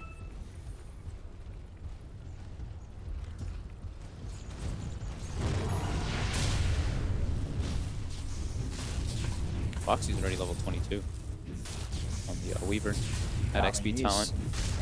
He's a force to be reckoned with too. If he gets BKB, he doesn't have anything. He can just skitter scatter in and out of the fights constantly. Get on top of those squishy supports. And they're very squishy. I mean, Lina, one of the squishier ones, only 1,000 HP. Actually also takes the Light Striker rate damage on MSS. So even squishier. SVG has no items because he's the Heart 5 Undying. So like we said, it's like a... I mean, it's 3 big cores on a line, but then they have 2 supports that are incredibly farmed. Like this Phoenix, 7,000 net worth because GPM. Axe also, like we said, Taiga having that excellent game so far. And Alliance, Foxy, looking for SVG. He's found him. SVG's gone out of the fight. Down for 35. Alliance see if they could get forward on 20 more, but MSS and Universe will be back up to the high ground. At least they, for forward, they don't. There's nothing for Alliance to gain right here. What's the plan from Rezo? What's he looking for? Uh-oh. Yawar, he is TPing down. Let's be very careful. He has the Bloodstone now. They want to try and make a play up top. See if they can get Insania. Does he get the tree? Oh, he doesn't cut the right tree. Close though. They do get the stun and the disable. They'll take Insania. Alliance immediately trying to set up for the reaction here, but Rezo will get the jump away. Yawar has to be careful. He's going to walk into the scan. Maybe he does. He's around. They actually find him. He's just outside of the edge of it, so they'll give up on the search. They believe that he's got out. He can't actually. He's got no TP. So they're set up to cut the wave. It looks like here. Rezo all the way in the base. Get the wave. He didn't get the whole wave. There is a range creep still going through, but yeah, he gets the majority. Whilst they're just chilling up at the trees. Yeah. I mean, this Storm is just so far behind that I see him queuing up the Orchid, which he needs damage, but. There's going to be a Hex coming out soon on a Pugna. I mean, the Koikfa, he went for a Dagon early on, but he's still farming incredibly well. And this control, it's going to be very difficult for a Storm to play against. They're looking for Insania again. I don't know if they're not going to get him this time. He has buddies around. I mean, Yawar's now out of mana. He's got a lot of ATOS. Mickey's going to come across, look for the burst. Yawar's got a tiny little bit left to get away, but Mickey will just continue to chase him. And, I mean, he's surely dead. He'll turn and get the Vortex up, but he's slow low. He's willful. Resolution with the BKB. He is able to find the kill onto Taiga, but the Supernova stun comes out onto both Rezo and SVG as they've now got to back off. The BKB about to wear off, and Resolution just melts to the Sunray. SVG dies as well. It's a triple kill for Mickey. They'll buy back on Resolution, but this game just continues to look a bit of a mess from Forward Gaming. It's just so hard for them to take any of these fights. I mean, they get on top of Taiga that time, and he's the one who actually jumps in. But the egg on the high ground there stuns them through the BKB. The BKB's gone, and then, I mean, this Morphling has free reign. He has an Ayascati, so Rezo, sure, he has BKB. He gets slowed through it anyway, and Yawar just continues to have absolutely no game. He does have 4 kills because he's been hunting the Phoenix a couple of times, but it's just constantly that he gets out of mana, he gets rooted, he gets controlled. Alliance. Absolutely crushing at this game. Yeah. As, we did say last series here, certain glimmers of a lot of hope from this lineup, and we're certainly seeing it this game 1 of the last series of the day on this stream yet again. Alliance coming into this game 1 incredibly hot, playing their draft perfectly. That quake for last pick Pugna certainly helping set the tempo for this game. Yeah, just the way that for me, it's a lot of how they set up the lanes too, right? Like just having that Morphling go mid, having the Pugna bottom, forcing forward to put a Storm Spirit in the safe lane. Yeah, it's an awkward way to have to start the game as a Storm. You never really want to do it, but sometimes, depending on the lanes, you have to try. The crazy thing is too, it's 21,000 gold lead, 20,000 experience, but Dota Plus gives them a 42% on forward. No, it does. It gives them a 42% right now. My goodness. Dota Plus. It most certainly doesn't feel that way right now. Not at all. This is a incredibly sizable lead that Alliance have at the 35-minute mark. Yeah, and this Morphling feels unkillable. Like Universe on the Ogre, he stopped scaling ages ago. Like he's getting these tanky items and stuff, but time and time again, their initiation, it's just not there. Alliance just has so many different ways to start the fight, and so much extra gold. Right now, it looks like they're finishing up all these next items, Alliance, before they want to take a next fight, because they do have, what, 3,000 on Pugna, 4,000 on Morphling, 2,000 on a couple other heroes, too. Almost level 25 on the Weaver, as well as the Morphling now, too. But forward, they're looking to try to take a fight here. They find Insania. They do. They've got the chain control. That's Insania gone. Proving that, as we've seen time and time again, they're very good at killing off that Phoenix. Foxy. Start to poke a little bit at Universe. Tiger comes in with the control. He's got the blink jump. Resolution's going to go for the ultimate on the high ground. They've lost from one of them. Universe will buy back. Get the control here, dragging back. Yeah, axe into the Wukong. So that's 2 dead on Alliance. Forward strike back. Boxy is already looking for a bit of a wraparound, see if we can find anyone alone. Forward's been getting the good catches on Insania, at least with their vision. They do. They get on top important. of Phoenix every time. It's a good way to sort of just dismember the team fight of Alliance. Taking away that potential supernova. It is continues. It is 60 seconds now, or when they respawn, it's about 40 seconds without Wukong. So if Alliance, if they do want to just try to take a fight, it could be a pretty good option. Like Wukong's command is proving to be the most, is absolutely so important for Forward, because Rezo's, the only one that's really far in Forward. They're actually looking like they're trying to set up and position themselves for that Roche. At least to contest it. Because their Roshan, they don't really kill it very quickly, even if they do have the Flash Golem amp. We'll see what they can find. This ward again, though, is going to find another hero. Boxy gets the BKB out straight away, immediately. So Forward now had to back away. Universe being focused down. He brought back. So he's dead for 75 without buyback. Boxy with the remainder of the BKB turning towards SVG, as SVG will try to go for the decay, but not enough strength can be stolen to keep that Undying alive. As Alliance get 2 kills, straight into the pit they go. So can Forward do anything with just the 3 of them? And SS starting to throw spells into the pit.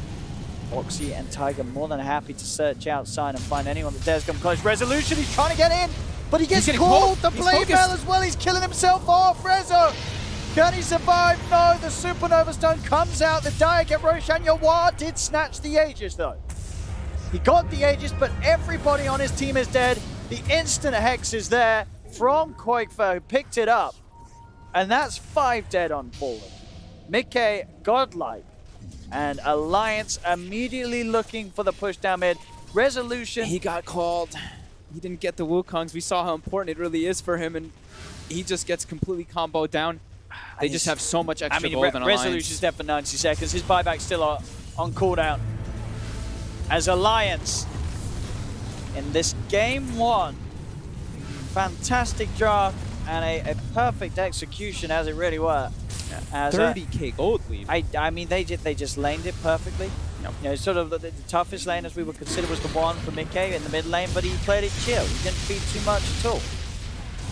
And now they're pressuring the Ancient. Koikfa just getting kill after kill. He's on a killing spree once again. They got the Hex, they have the call, they got the control. GG is called, as Rezo is straight out of the game. He's not going to be happy with that game 1.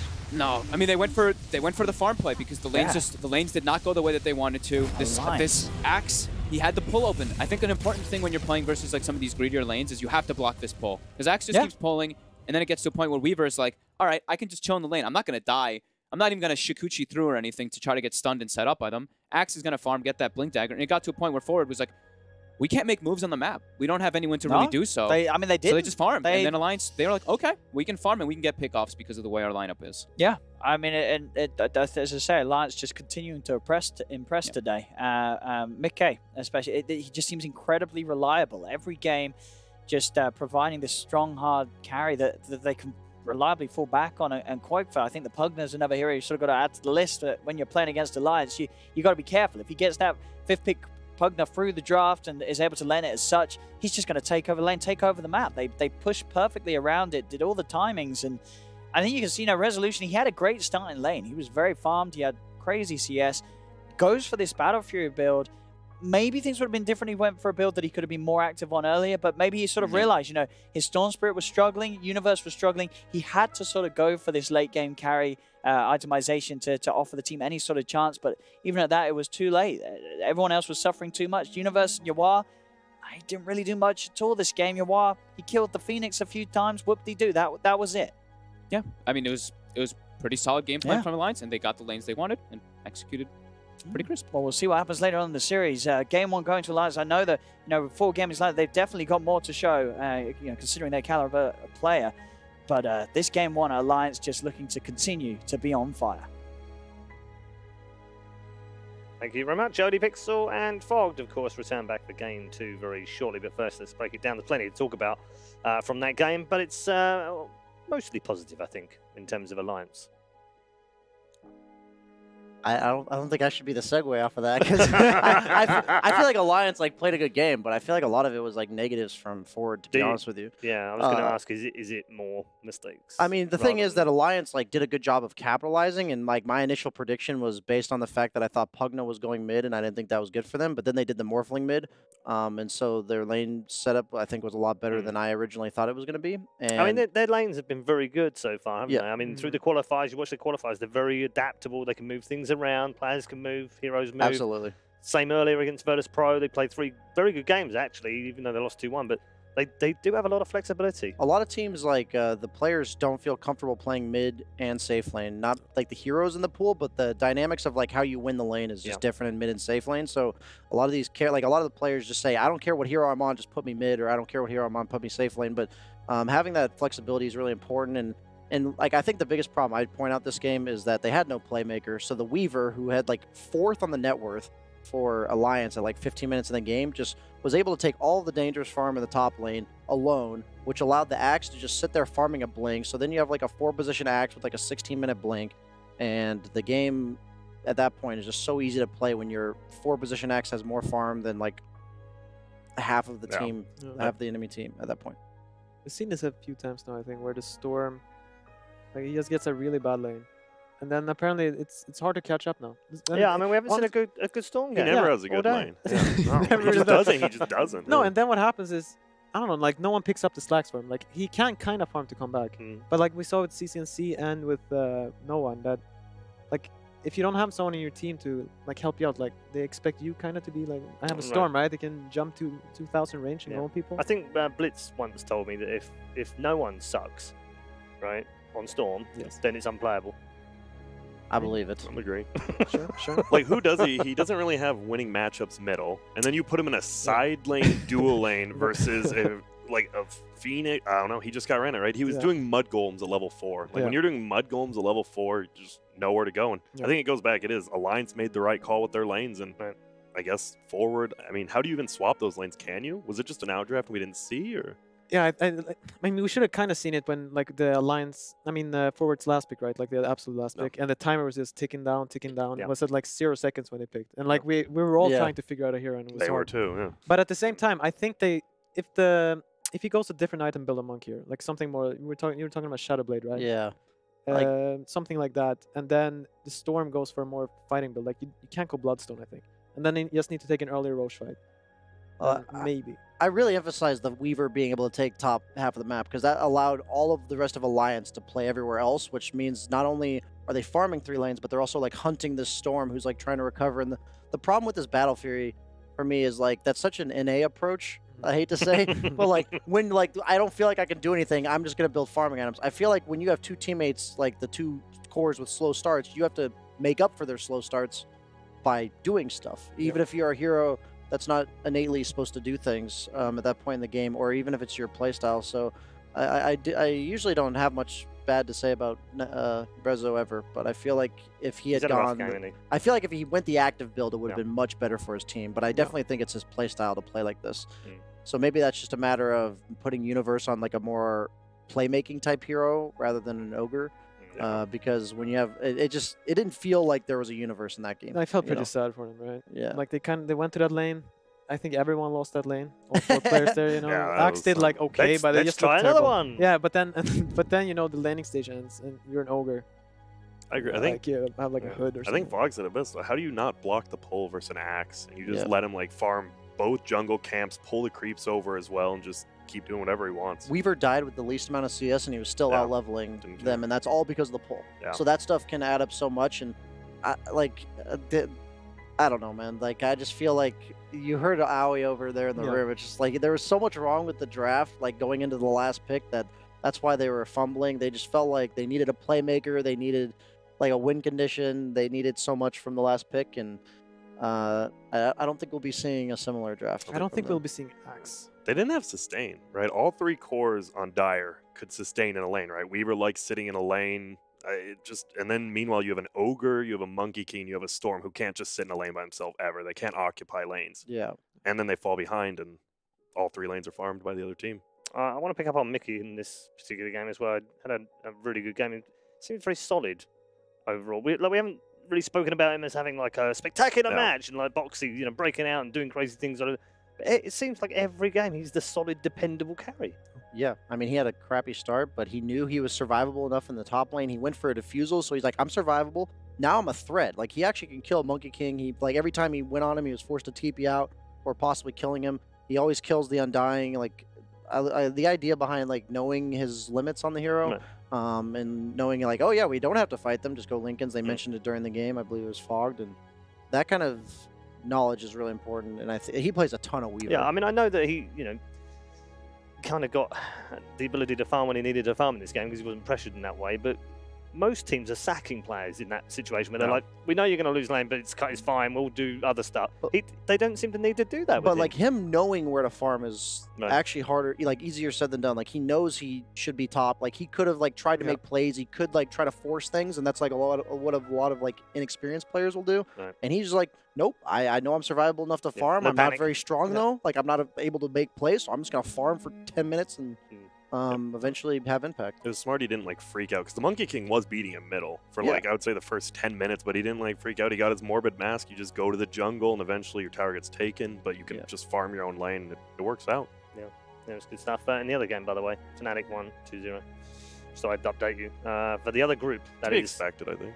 kind of expected. All of us talked about this at the start of the day and thought there would probably be LGD and Fnatic went through in that group. And that's exactly how it's turned out. These are the results. From Group C, as you can see, LGD safely through after 2-0 victories, pretty quick as well. They've handily lowered the average game time almost single-handedly to date, but it hasn't come down that much, promise me, because we're having a very long day on Group D. We're only one game in right now. Gambit and Tigers will be the teams that drop down to the lower bracket. We'll be back after a quick break, and it'll be game number 2. Alliance up by 1 for a change. They'll like that. Can they convert and make it to the upper bracket? We'll find out shortly.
Welcome back to the Kuala Lumpur Major Day number 2. Is this our final game of the day, or do we have an extra one? We're going to find out now, because Alliance are just a game away from qualifying from the upper bracket, or will it be Forward Gaming coming back into it? I can tell you one other thing as well. We've had a bit of a draft here. Our final draft pick is in, and we've pulled in the Axe alongside the experts to help out, because presumably you won't be playing in this game. Yes. Hopefully not. We think. I think that's... I don't think Forward Gaming should give Alliance Axe again. And I don't think... Yeah, and I'm feeling like no one should give anyone Axe. Yeah, if you're if you're first pick, you don't ban it. If you're second pick, ban it. I think that's feel how it that's goes. how it is right now. Really? No, that it's like tier S now. I think so. Yeah, I think so. He can catch anyone, right? He's Yeah. not bad in lane. Yeah, no, the laning is the most annoying part, because if he's off lane, he can do this creep cutting. And you see, like, they like double down on that. Like, yeah, I can kind of see you. yeah, kind of looking through Axe.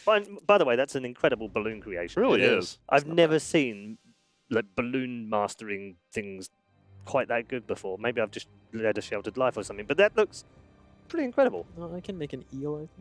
Yeah. Just be careful what you touch. There was a Virtus Pro. It's just one balloon. Yeah. There you go. There you go, kids. Hey, here's Nagasone. One thing. Yeah, no, it's pretty good. There was a Broodmother earlier in the Virtus Pro booze. Did you see that? Good. That looked really cool as well. Whoever did it, yeah, amazing. Did it though? Yeah. I couldn't see what that was. That looked like a purple mass of balloons. Okay, well, yeah, if you really tried. Maybe you're scared of spiders or something. Yeah, you didn't want to see it. Which leads me to my next question, which is: are we going to see the Brood now? Because now they're going to have to change the bans, right? Surely. Yeah, I mean, Forward are going to have to change the bans, which then what does it let through? Forward is first pick though, so yeah, Alliance generally only picks it when they have first pick, and then they pick it second. But what could? I mean, in Forward game, it gets a bit annoying for them, right? They don't want to. No, actually, yeah, you're right. I take it back. They're fine. What are you taking back here? Yeah, what I'm taking back is like they don't have to ban the Axe, so they can afford to ban it. Oh. They have more bans right now. Okay. Yeah, because they're their first pick, right? So they're willing to pick it up. I just feel like Axe is a hero that you have to counter pick, and then he can still have impact even if you counter pick him. So the question then is: do Alliance ban the Axe? I think they should. Well, maybe I know Alliance is not afraid to first round Monkey King as well, so maybe they have a. I feel like the they idea play it differently though. Yeah, I feel like the idea behind the way Forward Gaming drafted against the Axe like had merit. It's just like when you have these heroes that like Pi said, it's just so strong. You don't know like how do you deal with it, the lane, everything else. It's like people are going to experiment and try to deal with it. Well, they did put 4 different heroes in that lane. Yeah. During that game. Yeah, no, I mean that lane was a clown fiesta for sure. It was the dark lane. Don't go to the dark lane. Yeah, that lane was when you're in those type of lanes, you always know the next 15 minutes is going to be you recovering. No Axe. I like the Weaver ban because even though a lot of teams aren't picking up Weaver, Alliance loves picking very Weaver. good with it as well, aren't they? And it's so funny when we talked about Mickey last game because I assumed he was Weaver, and then you mentioned the lane swaps. Literally, Koikfu was in the off lane, Mickey was in the mid lane, and yes, they ban the Axe. And you got Boxy was in the safe lane. So you got to take Enigma here, right? You can't give him. I don't think you give Alliance. You got Universe, man. You go Enigma. I really think you go Enigma. Or they go Enigma Monkey King. Yeah. Whoa, the calls. I'm pretty sure Wyvern's the pick. I feel like most teams prioritize Wyvern. Could get one of these. Yes, terribly. But they like Shaker. Do they? Yeah, they might. Yeah, I was thinking about that too. They might Shaker. I don't know how the lane matchup is though. Because the thing is with the Shaker with them is that they play it core, and Forward will know that now because they played it 3 times core today. But they can also play it as their support, so it gives them the ultimate kind of. That's funny. Mind screwing Forward, isn't it? Yeah, even though people say this, like, meta's stale. I mean, the same It's heroes still are getting fun, picked, isn't it? but guess what? The heroes are like going to like, hey, we'll make this 5 position a 1 position. I'm okay with this. I'm okay. I actually don't mind it right now. I know some people are bored, but I enjoy the competitive aspect is actually exciting. People in pubs. Yeah, are pubs like, is the I'm different so tired world. of losing to a damn Terrorblade every single game. That gets old. Don't you get a ban? I mean, it's 50%. Okay. And then you get Morphling or Terra PL on the other. Yeah, no, I'm just tired of PLs. Or Necro in your lane every game. I'm just tired of carry players. I'm also tired of Tinies, by the way. I'm also tired of Tinies. There's Okay, the they got Wyvern. Tiny Wyvern this time. I like that. You pick a hero that can kill the Eidolon, so that's like an optional lane there, and then the Wyvern is really nice. And for the BKB piercing, Black Hole cancel, long range, as well as in lane, the W helps kill Eidolons. Tiny in general seems he can basically one-shot the Enigma. Yep. So that's like good enough. Does mean, of course, that the Rubik, which we've seen a lot of, countering that Enigma, will probably be banned in the second phase, won't it? That's a good pick. Yeah, Undying against the Tiny, same idea as the Axe. Like right now, they have super good team fight, and Enigma actually does have a stun. Like that's the Enigma and Axe are like the, I don't know, the two heroes I find very hard to deal with, like in how you want to do in a draft. I just feel that they have everything you need. They have annoying laning. They can switch positions, and then yeah, it is very strong. Do you tips for people that are going to come up against Pylai in a match soon? Just I'm banning Enigma and I'm banning Axe. The fact he scales so, like, right, Axe and Enigma both scale super well. I mean, Enigma has 150 gold town. Axe can always blink call, BKB. It just doesn't matter. Yeah. They're both so good. Core's been banned out by Forward. Okay, no, I guess no Alliance TB will, though. Alliance will hope that they continue with that. Okay, PL ban, which would presumably mean they're going down the TB route, unless Forward take it. Yeah, both teams should want TB. I would love to see a TB ban just because I want to know how else they plan to deal with Enigma. Rather than just picking Terrorblade, not because it deals with Enigma, but because you're just picking Terrorblade anyway. Yeah. And they have the first pick out of it. I think you just ban it if you're Forward. Please. Just get rid of it. Not that we don't want to see, you know, we love us some, you know, jungling for 20 minutes. Does, however, leave the Rubik in there. Does, that's true. 5 seconds remaining. But then you will have like a Rubik Winter Wyvern, which isn't like the best laning support. Great. And they've also got the Tiny there already, so yes. There it is. There's the ban. I mean, oh, what a shame. We miss out on a TB game, guys. Oh, I'm just excited. What characters are we going to see? We've seen what, like, besides the 3 that just got banned, we've seen like Luna. Yep. And then I just can't even count in the, Luna, Lena. Yeah, I don't know who. TB Morph, PL. Monkey King, I guess. Monkey King couple, but not great. Only mid ones really played it as a proper core really well. Offlane's been played a few times quite well, actually. Alliance need a bit more. I wonder if this could be one of the few gyro games. I think like not without the IO, right? No, without IO, like with the Wyvern in lane versus Enigma. I thought it was terrible without the IO. It is pretty bad, but but so is every other character. Versus these two, versus these two heroes, it's actually good. We've lost enough that it's become viable in this draft. I'm just. No. Europe still likes it too, right? NA will not pick that without IO, but I think Alliance actually did pick it. Yeah. Careful. EU gyros. I was saying they own. I think Alliance qualified. Alliance qualified for this event with like these like just random gyro picks without IO. That's versus Enigma. So good versus Enigma. I've heard about that. And it is an Alliance hero. That's so. I mean, he actually. Pango has the worst laning phase of like almost any core in the game, but then you put him versus Enigma who can't kill you, and you can kill his Eidolons as well. Like he can just sit in lane. Pango doesn't get to do that a lot. It's so good, I think. The problem I've seen with this is they put the Enigma support, and then you put a core that just most cores is to get down on this Pango and get free farm. Are we gonna see the double bubble strat? Maybe a void. Get some damage for it. You have the Wyvern, but if you have some magic damage you throw on the Chrono, I feel like we have one game in Hamburg. I like that. Yep, that immediately makes the Enigma a 4. Centaur should free farm. What you can do is you can put the Pango as a 4 too. Whoa. The counterplay. Wow. I feel like you have to be a Pango player though, right? You think he is? I don't know. There's Who would that be? Tiger? Yeah, that would be. I don't. Yeah, it would be Never Tiger. seen him, but I haven't seen a lot of Pango Force workouts. Yeah, but not for a long time. Not since it first came into competitive, when people were toying with that whole. Is it a 3 or is it a 4 or maybe it's 5? No, it's a 3. No, it's a 4. No, it's a 3. And I think Ice then basically made sure that everyone knew that it was definitely a 3. I think Zai played it okay, and then he Zai moved to offlane. He's like, oh, I'm an offlane now. Never looked mind. pretty rough when he played it. Yeah, but when Ice played it, you were just like, this hero that's can how be to good. play it. Yeah, it looks pretty damn good now. Now they have decent. Both teams have like really good Roche fight. You can check that box off if you want to do it. Like you have the Pango Winter Wyvern on one team, and then an Enigma Tombstone Centaur on the other. The problem is that Alliance can't really kill the Roche right now, and forward game. And I mean, with these heroes, it's like so. The Enigma with an HOTD, they could do it. They both can just defend it. They can't do it. Yeah. And now you can. Yeah, you mentioned Luna. Yeah. That's the gyro. I don't like Luna against Centaur, actually. I feel like Luna's struggle is being able to like have the enemy team just make her not allowed to just hit people, and having the Centaur makes the entire team gap close on the Luna. So I traditionally think that Luna is pretty weak against Centaur in the game. So if they can pick heroes that capitalize on Centaur's ultimate to close the gap on Luna and burst her down. Unlike going mad, was the Brood not been bad? It hasn't been bad, is it? It is not. And they have a last pick, so we'll see. Yep. I mean, you can just try to land the Centaur versus him. It's not that bad. You just farm the Centaur. I mean, I'm wondering if they just want to pick a TA here with Forward Gaming. I think that fits the bill really well. Looks pretty chill. I guess you have to ban Husker or something. Then you got your mid right there. Luna's main weakness is just getting ran at. She Yeah. farms really fast, but she's really squishy for a long time. Yeah, So because that's what I'm feeling. Like, they have long cooldowns. I can see this Luna pick, you know, like, you just... Like, they're going to run around with their ultimates, and you're just going to dodge with Luna and get super fat. yeah, so you need that low cooldown But hero. yeah, that you pick the invades. TA, and then, like, she just... You know, she traps all the Ancients and sits there. I like it. You can do whatever you want. Any hero that fits that description, I think, is good. Even like an Ember or something like that, that may be more comfort zone for them. Yeah, I mean, the problem I have with Ember is, like, he might just get countered. Yeah, I mean, you might just lose your lane so yeah. bad, it just sucks. It's hard to beat this TA.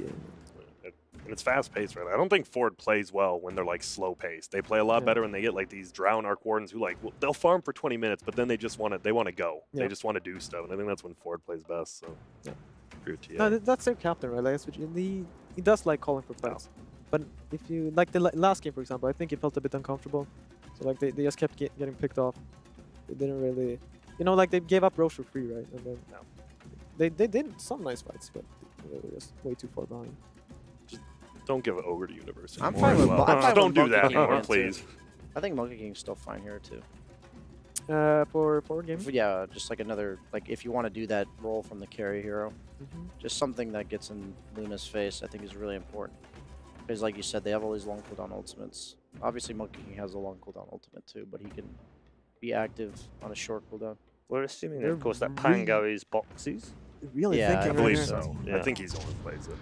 That's just a comfort zone pick. You are, yeah. I don't particularly love it that much, to be honest. But Again, they have another no hero that setup. hasn't been very effective. It's one of those, they picked the last second though, so when in doubt, just pick whatever you love playing. yeah.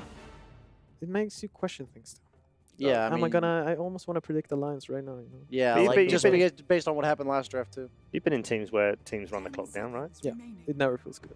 I mean, sometimes you're You don't on arguing over purpose, one right? pick, but Well, if you see the clock run down and then just see a very generic pick that the team picks up a lot, Yeah. like that's when you're They like, don't have more ideas. They just Yeah, don't. no, They that's just our didn't, safe because yeah, they just don't know anything better. If, unless anyone comes up with something better, I'm picking Yeah, yeah, yeah. Murano. It's kind of like, what happens in those situations? but usually you don't let it hit 1 second at No. that point. So I still like Moran on Yuar a lot more than Storm. At least Yeah. he can be active, right? Like that's the best part. Like he loses middle a lot with Moran, but then he wins the other. I mean, I'm not. No, I no. kind of, but then he like roams nice. to the other two Classy. lanes, Yeah. and then he Classy. just owns. Yeah.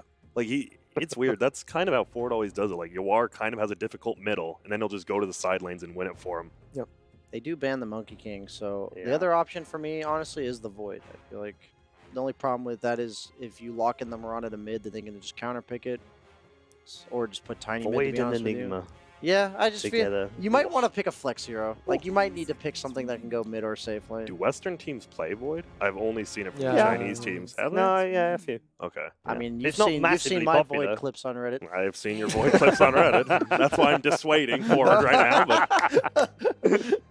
But Shots fired. Yeah, NA shots fired. dude, Void's like one of those heroes. Like, if you miss one chrono, you're just useless for 3 minutes. But you hit like a 4-man chrono, you're the king. Like that Yeah. hero is so feast or Oh, yeah. famine. they're Yeah. like lacking a little bit of damage. And Yeah. as we said before, they have I like was gonna say extreme don't have cooldowns. damage.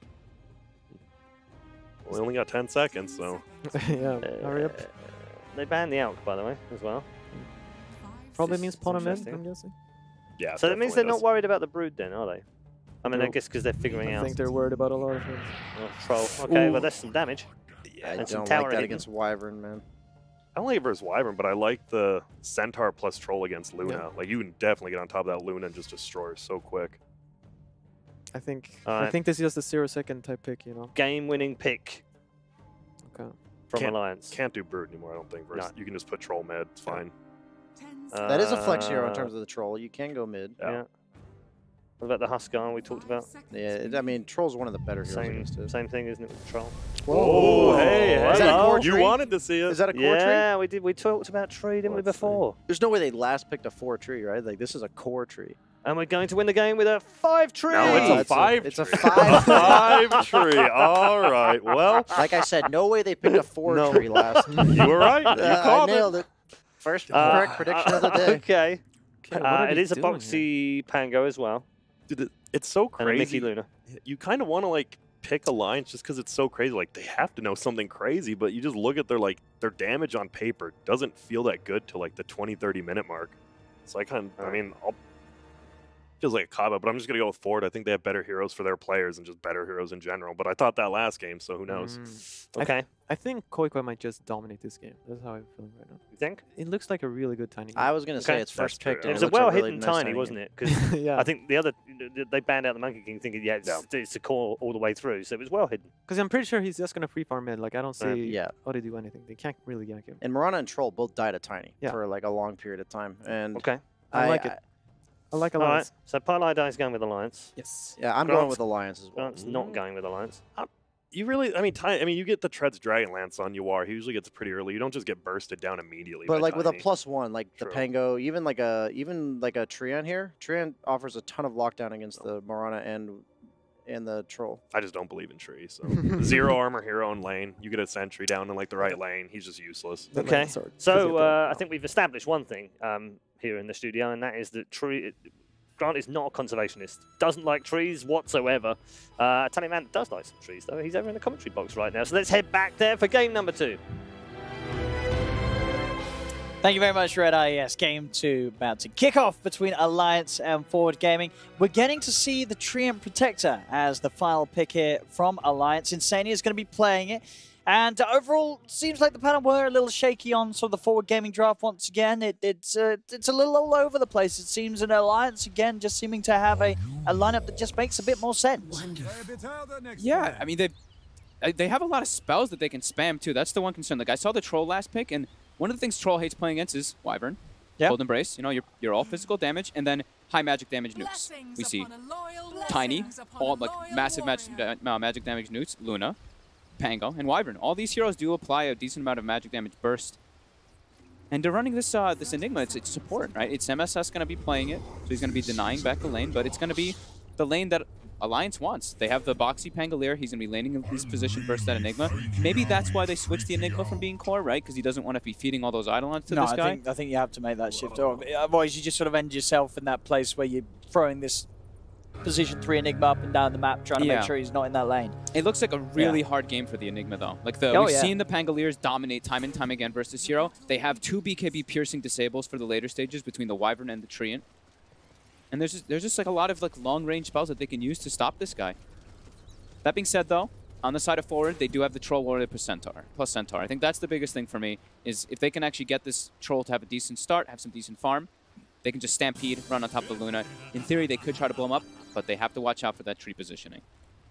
Now, right away, we're seeing a swap from Forward. They're trying to dodge the matchups, of course, dodge that aggression gonna come out.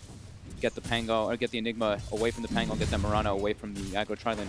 SVG stepping up a bit far here. He could be set up on for a kill right away. He's alone as this Undying.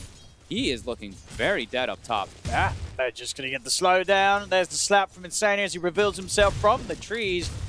SVG trying to run, trying to hide, will cut his way through the tree line, and that will keep him alive. He got the triple decay on them there.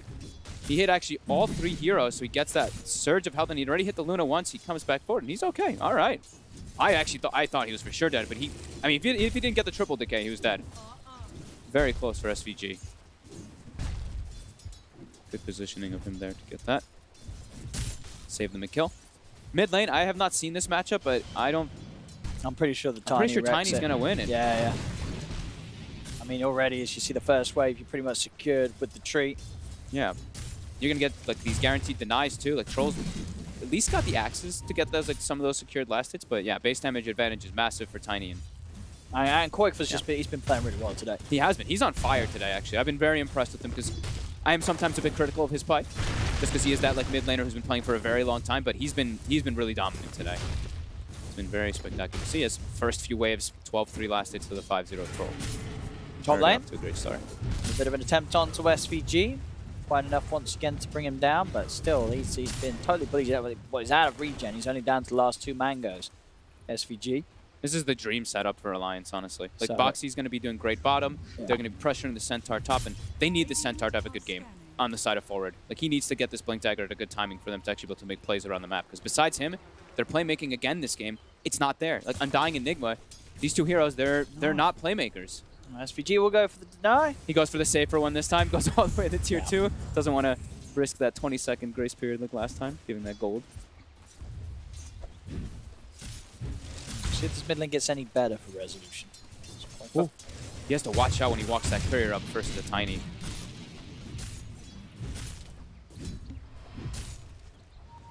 Top lane, Insania. They've gone on here by SVG and Universe. dropping Need to very see low. healing him up. Decay comes out. Can Insania juke this one out? He's going to try. SVG's going to have Decay back up in a second. He's got the sentry down. He's going to get Should him. be able to have this one. Bam. He's got it. SVG picks up first blood for Forward Gaming. Very nice. Got some at least on the board there. Undying, the king of the lanes, as we've seen time and time again. And Universe will get some last hits here. And Luna does have a big creep wave under the tower, though, and he will be able to get all these last hits for herself. Just picking up what he can from the jungle. Yeah, we see this is like a secret thing that they did a bunch, right? They just have this Enigma go to this different kind of position, be a little bit more greedy, keep spamming those denies to at least protect your offlaner to get those last hits. Is More that, XP. so what, is it just more value to have quadruple mangoes than just sort of being, claritying up in the jungle? I've seen it like every time now. That's a lot of mangoes. Yeah, I've seen the quad mango like Yeah. every time now. It's Yeah. it's just the build that the pros are doing. Mangoes became pretty efficient. I guess if you're uncontested jungle, the clarities are more efficient overall. But if he wants to walk to lane, then at least this gives something. Yes. Clarities don't give anything. No, that's true. Sania again, getting beat down. Universe will close the gap. They've got this one. Double get edge to finish it off. Forward Gaming doing a good job of controlling the top lane. They need this, like we were saying. They need this Centaur off to a good start. Because mid, see, he's catching up. Rezo's getting some last hits, but Quake definitely leading that board. And he can, I actually like the build Quake has done this game. It's the 3 in toss rather than 3 in avalanche. You know that this troll is pretty low on health pool. So what you do is you keep filling up your mana and you just keep tossing creeps on him. I've seen this a lot from some of the players. Usually you do see that 3 avalanche, but in this type of matchup, you just keep throwing the creeps at him, throw a tree at him over and over again. He gets slow. He keeps having to buy regen, and his net worth will be impacted because of it. So 5-minute bounty runes. We see teams starting to set up here. MSS saving the skill point. Will he get the stun? He will. Boxy's here, though. But Taiga's also going to get pressured, you are. Starstorm actually hits Boxy. Taiga will get taken down, but Boxy will get a return kill. The arrow. Oh! You are. He's got a stick. He's got a leap. Will he get the rune? It's my rune! No! He doesn't go for it. He wanted to save his leap just in case, I think. So Boxy will be able to secure at least that one for Alliance. And mid, I actually like this move by Taiga. I was going to say they have to try to get a rune for Quake because he doesn't have any mana, but that's where the TP comes into play, even though Taiga died. Refills Quake's bottle. Rezo is going to be shrining up back to full. But immediately we're going to see Quake going to toss a creep at him, probably.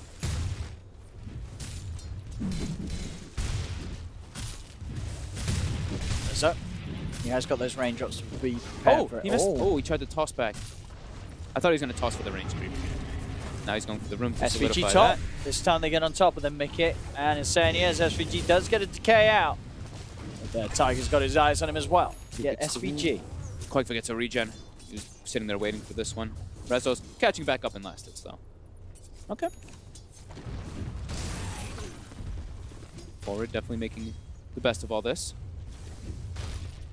You are getting some decent farm. See the greedy Enigma getting some good farm, too. Lift the wave so they can try to pressure this bottom tower and the mid with those catapult waves.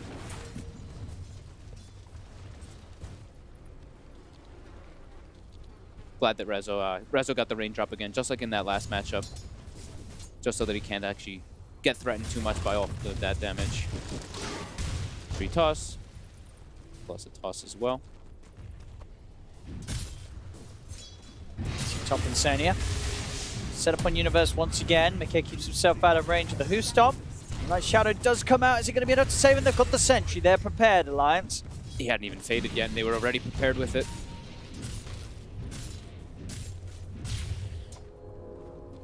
Doing a good job of stepping up Mickey's farm on that top lane on the Luna. Despite sort of the the aggression from SVG getting forward a couple of kills, Mickey's able to sort of catch back up and feel pretty safe at the back of the two supports in this lane. Yeah, I think they should just keep this tri-lane for the most part. I think the Wyvern... Yeah, Pango's fine as well. Yeah, Wyvern can save TPs to try to set up for mid or for bottom with responses, but I think just shutting down the Centaur is a pretty good option. And, well, not really just shutting down the Centaur, it's just guaranteeing Mickey can get some farm, as he's getting spammed a lot by those decay stacks. Yeah, I think... Oh, Insania. They've got a sentry for him. They do have preparations, but he's got the stick charges. Will keep himself out of range of the double edge, and Tiger perfectly in and gets the touch on both of them. Tombstone will be dropped down by SVG. Universe and SVG stand around it.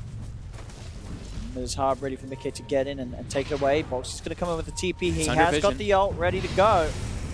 As he's rolling in, Boxy looking to get on top of them. See if he can find them. Universe held in place by the Lucid Beam, and in fact, Boxy. Perfect roll, gets the two of them with the contact. Universe will try and turn things around with the stomp. Extra TPs are coming through as Insanio does get punished.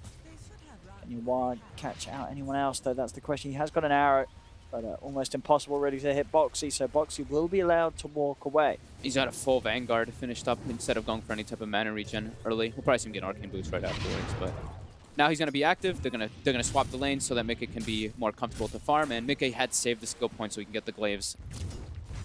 So it can be that farming Luna that we love so much. Rezo looks like he's just going to be jungling for the time being, giving the middle lane to either the supports or one of the other heroes. We are seeing sort of a 6 bottom. I was going to say, they're getting away with the greed. This MSS, he's just been jungling, he's been farming, and he's making good use of it. Yeah. This is a pretty, you know, considerably big support enigma for 9 minutes in.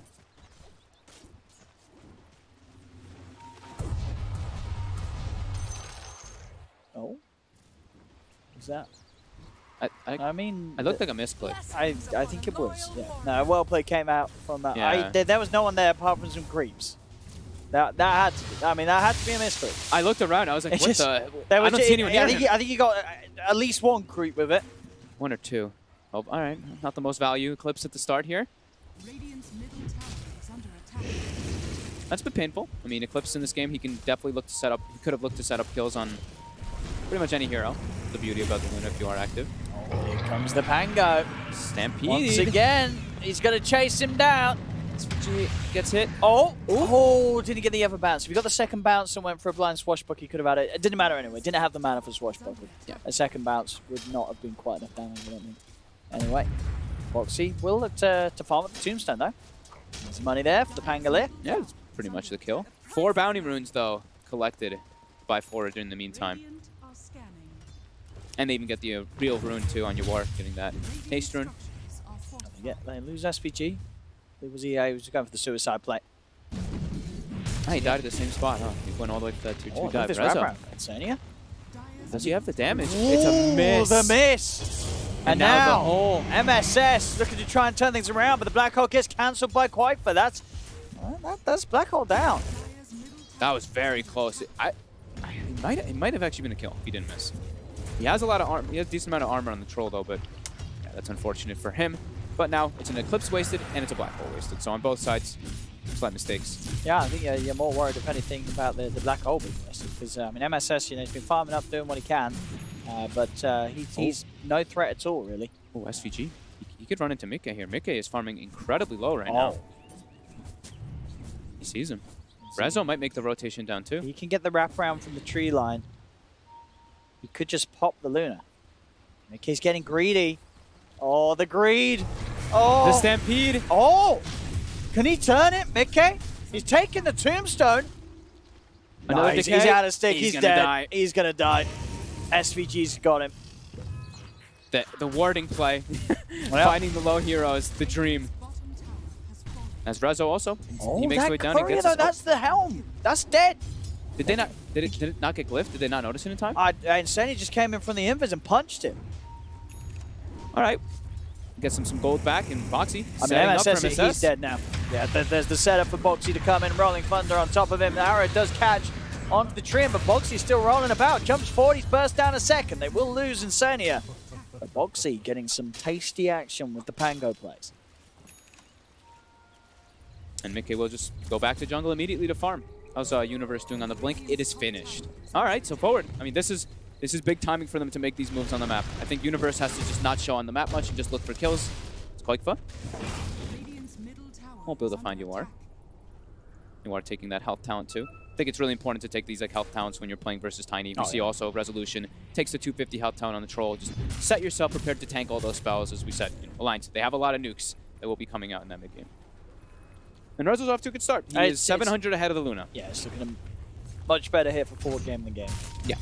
They've got something good going here. They just have to watch out on the squishier heroes to be ready with either raindrops or cloaks so that they don't just get straight comboed. And I do see, I think, almost all of them having that raindrop at least, except for, the ones that have the health count don't need to worry so much. It's Koikfa mid. Oh, he tried to go in to finish off the tower, but they were ready, and they're going to get the tower deny. Oh, Koikfa with a very costly mistake.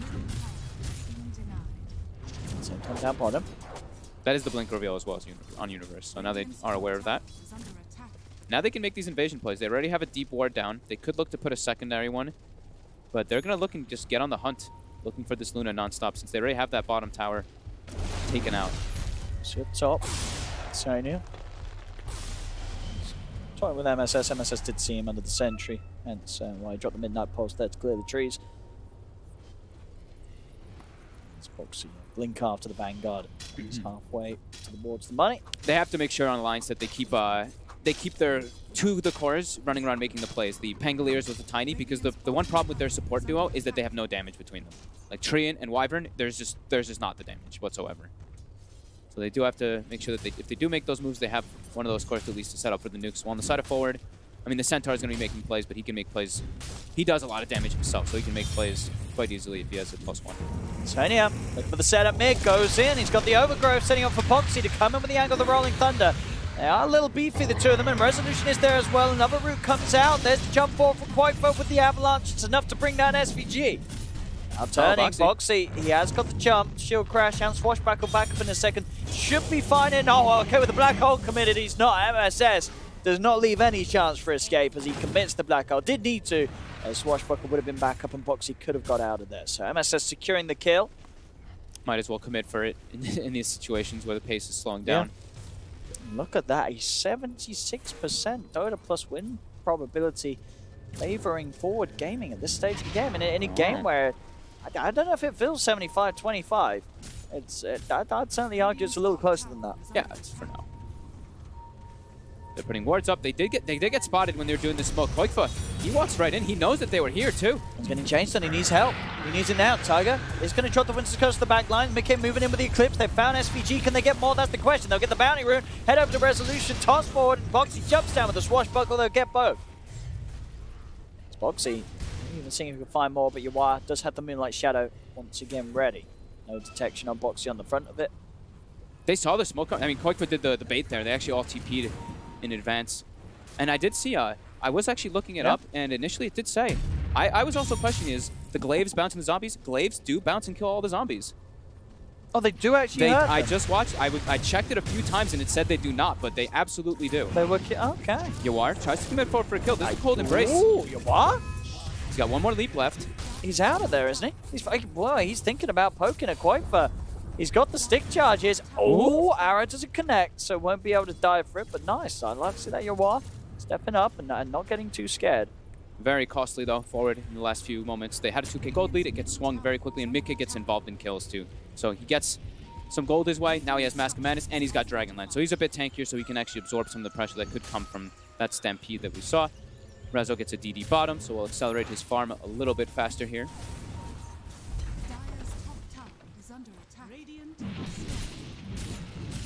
Less than a 1k difference between the two teams. 12 for 10. At the moment is 16 minutes in. Yuar on his Marana. At the top of the net worth.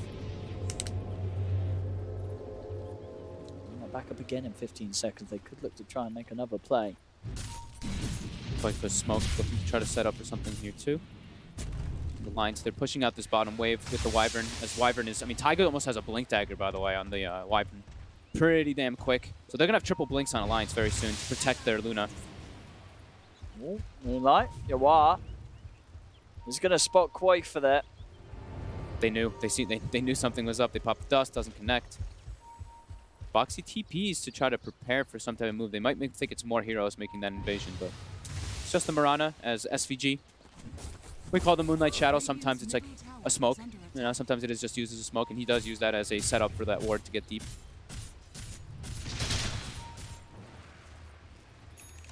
In terms of the Moonlight Shadows, at the moment, there's no real sort of sentry ward sort of vision out from Alliance. Yeah, so, they just have the dust. Yeah, they can get away with a lot of these Moonlight Shadow plays at the moment. Yeah, I'd like to see them actually be purchasing more. I mean, they I'd did. like to see some they went sentries greedy. around. That's Yeah. the thing, right? Like the Wyvern, he was just like, I'm farming. I'm gonna get a blink at a good time, so he wants to go for that to set up for his team fight. The tree. We'll probably buy a bunch of sentries really soon here to prepare for that. MSS able to take that top tower, and what's the build going to be on him? It's just going to be a tanky build, as kind of expected when he's versing 2 BKB piercing disables. Just try to get your mech, try to get any of those items. They're looking for the Roche. They've got Undying, they've got Troll. Okay, let's So see this if is pretty safe. I mean, for, did forward. Alliance? Are they aware of this? They are. They have really good Roche fight with a Blink Dagger on Pangolier. I mean, Boxy. Oh, he's ready to go in. In fact, he's going to start playing outside of the pit. He gets held in place, but that's actually going to help him out. Get an extra bounce onto Resolution. Resolution, no, he's going to die. The Black Hole gets cancelled by the Winter's Curse. As Alliance, they will lose one. They've lost themselves the Wyvern, but he's already done his job. Boxy comes across again with the Swashbuckle, jumping, getting the shield crash damage resistance, but it won't actually save him. SVG does clean up the 2 of them. They use the buyback on Troll, so they have to commit forward for the kill here. Insania is trying to set up for the Enigma, but he is alone. Chain stuns. Triple kill for SVG, and Resolution's back in the pit. They didn't have, I mean, they didn't have their Luna or their Tiny anywhere near that. Got 3 in the dead.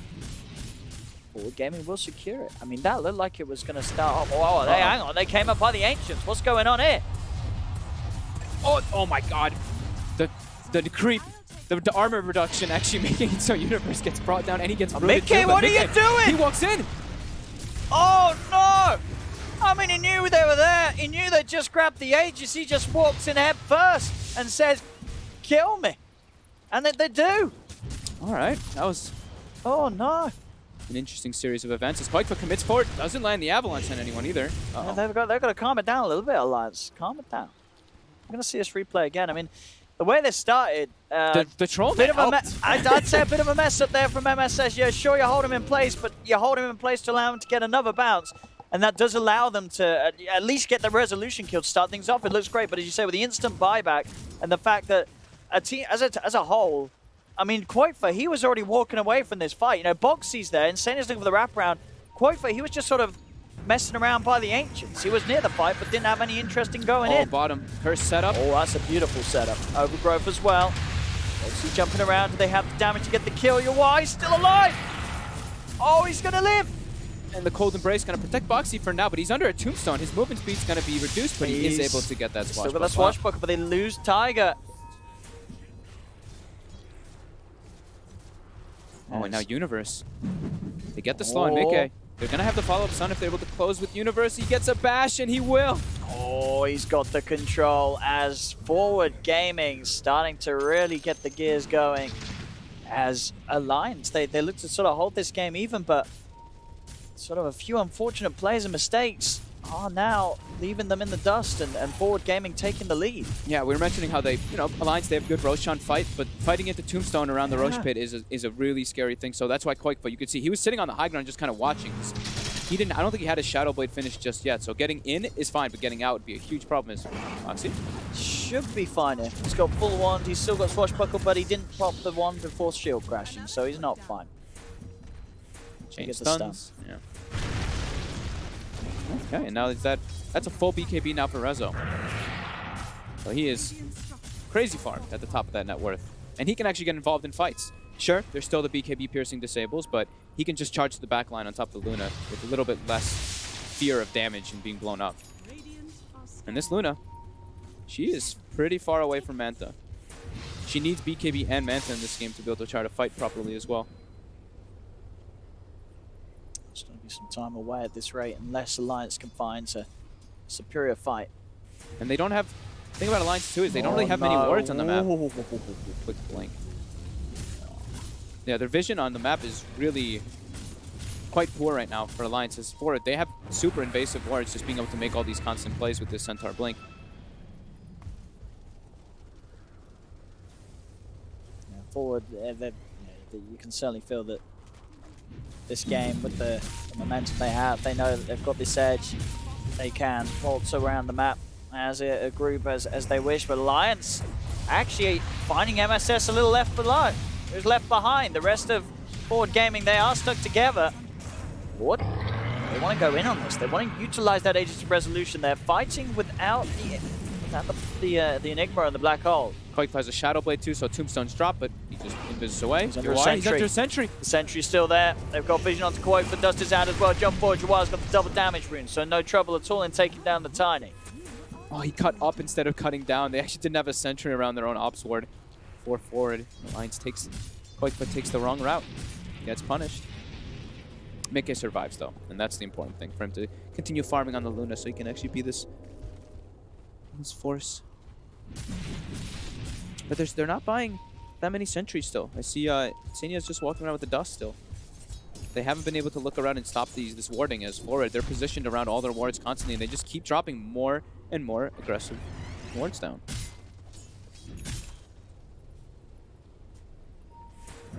Maybe Xenia wants to be the one to farm now that the Wyvern has the GPM talent, and they're just going to force Taiga to buy all those sentries. It looks like that's the case, actually.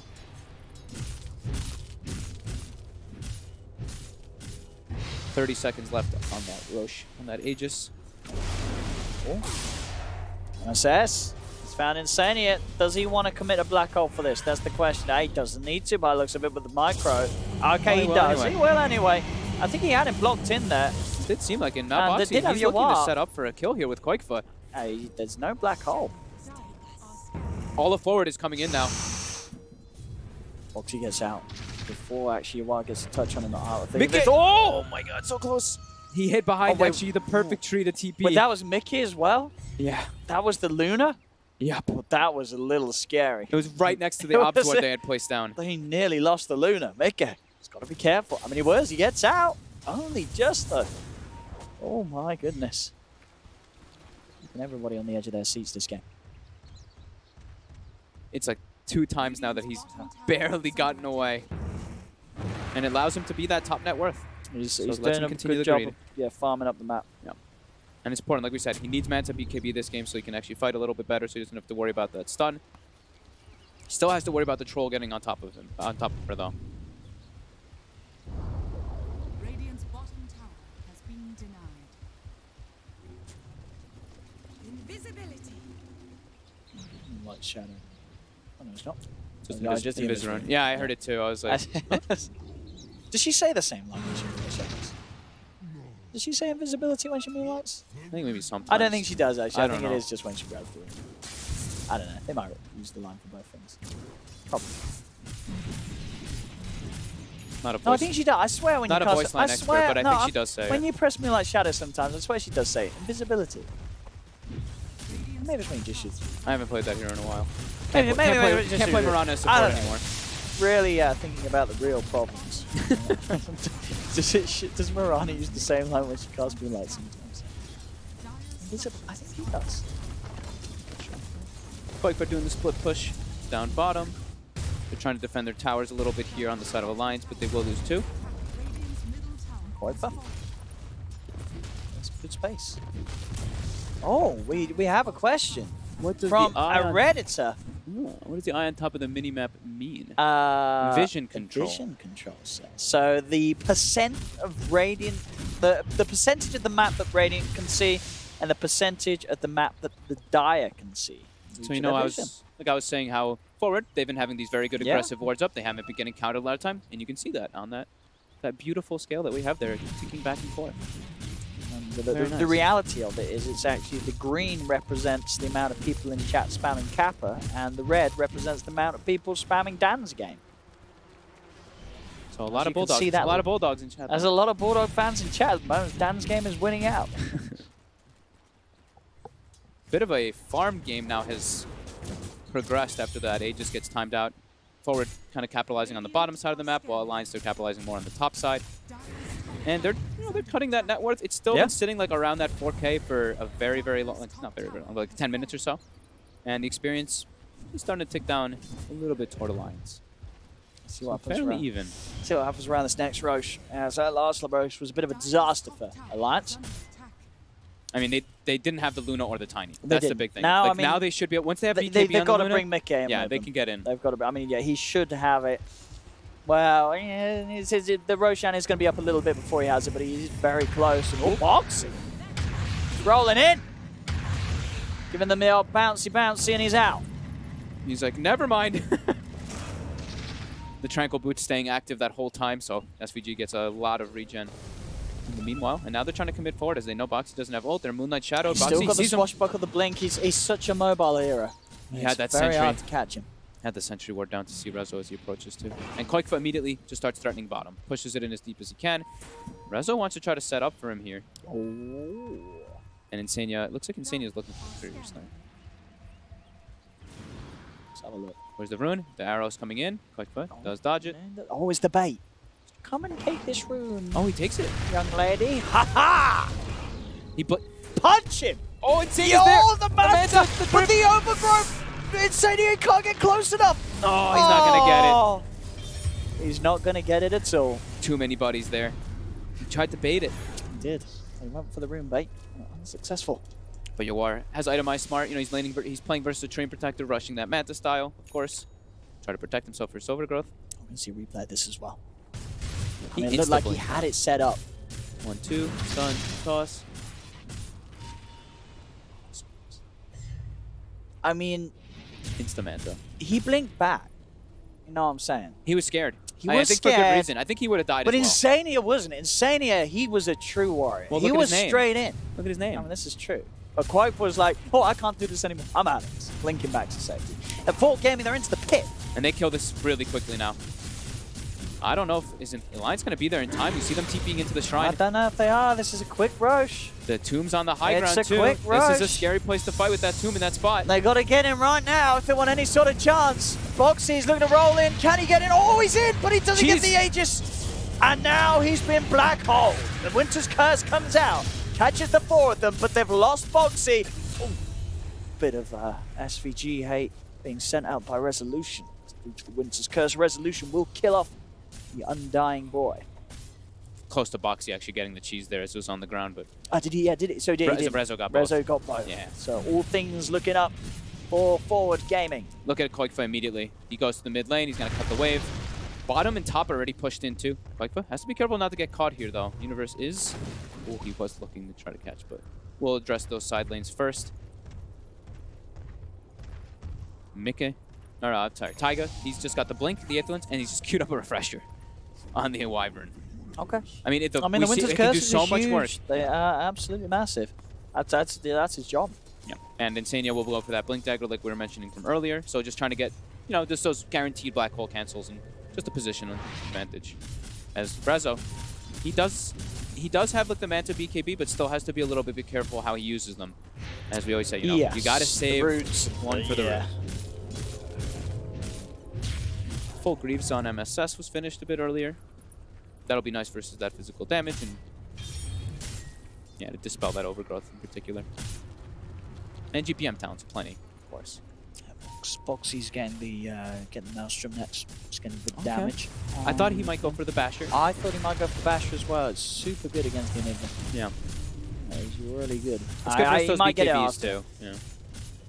Yeah, because what's MSS rocking at the moment? Yeah, he's able to use Blink. Nearly done for MSS. He's starting to make the support Enigma look good this game. Yeah, he got a lot of space to start to farm and. The good thing is too that they. Oh, Taiga. MSS is here. They've got him. Clears the trees. Finds the Wyvern. Mid lane, the push coming through as well. Reversing SVG, starting to poke at the base. Still yet to really see a fight from Alliance where they utilize Mickey to his full potential. And Mickey. He jumped on, he's got the backup of Boxy. Boxy comes in with a Rolling Thunder. BKB is going to be committed by Resolution. He's trying to get himself on top of Insania. The Overgrowth is going to be removed straight away by the Manta stun. As he gets the kill onto Insania, Insania will buy back immediately. They did commit multiple BKBs there, put that one forward. And as we saw in that sort of that mid-fight, at least, only getting the Treant. Any type of these kills they get on the Wyvern or the tree are pretty significant, though. In particular, Wyvern. I mean, Wyvern, one of the best high ground defenders with that high range Splinter Blast, and also just Cold Embraces versus Troll is very frustrating to play against. Blink on MSS. For the big plays to happen. Just have to be, as we say, a little careful this game. Winter's Curses could cause an issue for him, as well as... I mean, I was waiting out the trees, there's a few things that he has to be wary of. They know that power rate's coming down here. They have vision of them while they do it. They know that Mickey also used that BKB in the mid defense. He's got 10 seconds before it's up. This is quite the chase coming out here. He's All got 10 no heroes. TP. He needs help. Alliance needs to get over here and help their Luna, and they are. They're heading around. Koifa, ooh, nice two-man avalanche. He's looking to beat down MSS, does not have the damage to do so. MSS turns with the Malefice. The Midnight Pulse drop down. On the high ground, Boxy preparing. Rolls forward, gets the bounce onto the two of them. Winter's Curse is going to be there to hold off the rest, but Yawar still out of range of it. With the BKB can jump forward and take down SVG. Oh, sorry, Koifa. As SVG does fall to Tiger, it's a 1-for-1. Yawar always makes this Mirana look super good. I mean, he's 11-0-7 in this game. It's arguably his best hero. It's his best hero. Like, that is the Yawar hero. Absolutely. It's Boxy. He's been found. He's got Swashbuckle and Living Armor. Blink as well, of course, to keep the distance. But again, forward gaming, they are taking the favorable trades. They lose an Undying. They get Tiny. They did not have to use Black Hole. They still have that ready. Now we see the constant fear of when, you know, Tiny, very good hero, but when you're playing into, in particular, Undying, like these tombstones, it's such a problem for you. You commit forward, you can't really get out. Even with the Shadow Blade, they've been prepared with Dust every single time. And they saw that. They saw that whole move coming into with the ward. They wanted to try to take some type of engagement, but there's still that Aegis and Cheese on forward, but it will be getting reclaimed in about 10 seconds. See, and Boxy didn't invest the money into the Maelstrom, so maybe thinking about the bigger items. Yeah. See. So another question here. I believe I was asking you this the other day. Another question from good old Redditor says, why do some pros not upgrade the Magic Stick? Because you replace it. I don't know. I don't just know don't the other hold reason, on really. to it for long enough. For sometimes it's not like the best stick game either, but it's an incredibly value item overall. So but especially so the upgrade to the wand is comparatively to just buying a stick for 200 is just not worth the increase. Yeah, and sometimes it's just like, you're waiting for your next big item and you can get delayed. You know, sometimes it's like, oh man, I have this 500 gold, I want the stick, but then it's like, oh, but I'm close to this other item. I think it's kind of random too. I think a lot of players just kind of, they do or they don't. Because like you see Boxy has one, but Tree and Protector only has a regular. So it's tough. Like for carry players and for mid laners, it's sometimes a little bit more difficult to get that item. Because like I said, you're going to replace it fairly quickly. But sometimes I also ask the same question myself. Boxy. He's being hunted here a little bit by the Moonlight Shadow. He's got the longer duration Rolling Thunder because he's got that 15 talent. It's so hard to get on top of this hero. A Resolution with the blink. He can certainly give it a shot. Jumps forward. Getting the bashes. Boxy needs help. He'll get it from Tiger. Holds back Reza with a Winter's Curse, and Boxy will be enabled to get back up to the high ground with the Swashbuckle. Mika starts pushing out that top wave as much as possible. Koifa just continues to get that farm, wants to get that Daedalus. Mika just wants Butterfly. Get that timing versus the Troll. This Troll is not building an MKB in this game. Gone for the dive. Scotty to have that BKB piercing slow and then the Nullifier. As top, we have a 2v2 setup here. Two of the big cores on Alliance. They're looking for Universe. He's got a gem too. And they've got him. That's going to be the gem on the ground. Yawar's going to jump in and try and find the kill in return, though, as he's on top of Mickey. Got a good duration with the arrow. Ooh. Mickey posts the BKB, but the damage is too much from Yawar. Yawar. Time and time again. I mean, Yawar's 12-0-7. Just finding these arrows, finding all these kill setups too, and being there in time to help out his buddy, but they did get the gem. That's one thing Koifa was able to pick that one up, but before the Luna did die, she popped BKB, which was a 9-second one. Now it's down to 8. No BKB here for 45 seconds, even if Mickey does decide he has to buy back. He's dead for a minute, but he holds off on it. We'll see how well Alliance can hold without their Luna. Foxy bought the Maelstrom after he died, just for this defense here. Crimson Guard doing some work holding up that tower, and they haven't taken it out completely, and they're versus a Train Protector, so we know what's going to happen. If they don't commit forward for it, they have to actually do so. Yawar jumps in, gets the arrow again. He's straight in! Sets up for Resolution to get on top of Tiger, and that's the Wyvern gone. They've got the ball in the hole, but Boxy's still able to roll off. The Overgrowth cancels the Black Hole, and now with the Winter's Curse, it's a beautiful one. Bringing Resolution down incredibly low, but not quite low enough. Pops the Cheesies back up to full, they'll get out of there. Oh, the Stampede to run away, and it was a triple buyback altogether from Alliance. Pushing themselves financially further and further behind here, Alliance. They needed to get some catch there They for really themselves. That is incredibly costly. It was still yet to really see Alliance kick off with sort of Mickey being a big presence in the fights. It seemed very hard to get him in because as we're seeing, you know, the threat of the team fight from forward. Look at the way that they set up. Look at Yawar. Yawar's like, just straight. we're in, boys. Bam! Sets up the arrow. Resolution's in on top. Perfect read from one another to get the quick kills. Nice attempt to cancel the Black Hole with the Overgrowth and Insania, and perfect punish off the position with that Winter's Curse. They do find your what? Oh, that's a huge kill bounty. Oh, Mickey is rich. Boxy, can he get out of this? He's going to jump. He's got to roll. He's going to bowl out. Can't make it away. Koikva's coming from the high ground. Mickey has a DD as well. Oh no, this Luna's a little bit scary. That's MSS dead. Surely no, it's not. MSS able to get out with the Stampede. They've lost 2 on Alliance. Mickey's got to do something big. There's 2 dead on Alliance with no buyback. Yawar bought back too. He's coming back to take this fight. If they kill the Luna. Oh my goodness, Luna this is not a looking buyback. The arrow rough hits. for Alliance. The arrow It does. hits the Luna. Yawar! He shoots and he scores. There is a Winter's Curse, but Mickey, can he do anything? He'll pop the Eclipse. He's trying to turn, but he is dead. He's dead. Man. And so is Tiger, as there's only a buyback available on Quakefoot. Forward Gaming can simply move towards the mid lane. They can end the game, probably. They have a Troll Warlord. There's very little now that can be done by Alliances. Forward Gaming. They're going to set up for tier 4s. Universe is going to kill this tower. They step between the 2 tier 4s to get that return damage going. And right away, yeah, they're going to close this one out. That's GG. over. GG is called as Forward Gaming will take the series to a draw. 1-1 now. Yawar, what was his I mean, arrow the accuracy? Yawar Marana. It's a little bit of a shame that he did die at the end. Otherwise, he would have had a flawless game. But still, 12-1-11. Very impressive on the Marana. And hey, it worked out for them. We sort of said during the draft, where the panel said, you know, and it did look like Forward were kind of like, well, what do we pick? Yeah. Let's just pick the heroes that we're strong at. You know, they've had a few rough games for Gaming, just resorting to the good old, what are we good at?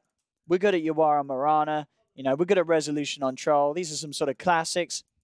And they absolutely owned it. Alliance just never really ever able to get things together. They had this really good team fight and some good individual play, but the synergy that we saw from them in game 1 just wasn't quite there this time around. As a lot of time where Mickey was getting the fun, which he absolutely needed. Yeah. They just never really found that perfect fight where they could set up with the Luna in the midst of it all and just doing the damage, doing the carnage. There's just too many of these like tanky frontliners and forward. It did feel like they would just run in. They got their like Manta, their BKBs at a pretty good timing, and Alliance. I didn't feel like you said, like the synergy, like the Wyvern. He had some good curses, but they didn't have some great curses. Nothing was ever coming together. It looked like people individually doing plays on their own. Like Boxy would get some cool rolling thunders off, but then nothing ever really came together for them all forward. They had this game plan, and it worked. Yeah, well, there we go. You know, Forward Gaming picking the heroes that they're very individually strong at, and it certainly pays off as they will be pushing this series to a game 3. 1-1 it stands, as we'll pass you back to the panel. Yes, indeed. Thank you very much, Owen. One more game then. Why not? When it's good dodo, we don't mind. It is 1-1 between these two teams, Forward and Alliance. And gents, Fog kind of summed that up quite nicely at the end, didn't he? Too many misplays from Alliance, not quite enough team synergy, same kind of team play that we saw in the first game missing. Agree, disagree? I think it's like hero primary. You have this winter wyvern, you have this tree as your supports, and like in a team fight, they do like kind of the opposite thing of what each one wants to do. So even though they're doing these cool individual plays, they're kind of like stopping each other. And then I don't know, just I said I didn't like that support duo, and it kind of like it didn't do anything this game. Like Tree got good roots off, but I mean, it doesn't do anything else. It's like we often talk about like that final pick is like right. It's what's going to win us the game. It's a 5-tree. 5-tree. Yeah. Like oh, I mean, I think he was doing. I mean, they had this rotation, right? Like we talked it did about okay, didn't it? Yeah, I mean, the He lane, did okay. the lane Luna tree is very strong, and that's what they were doing. And they were actually, like, the lanes were looking super good for them.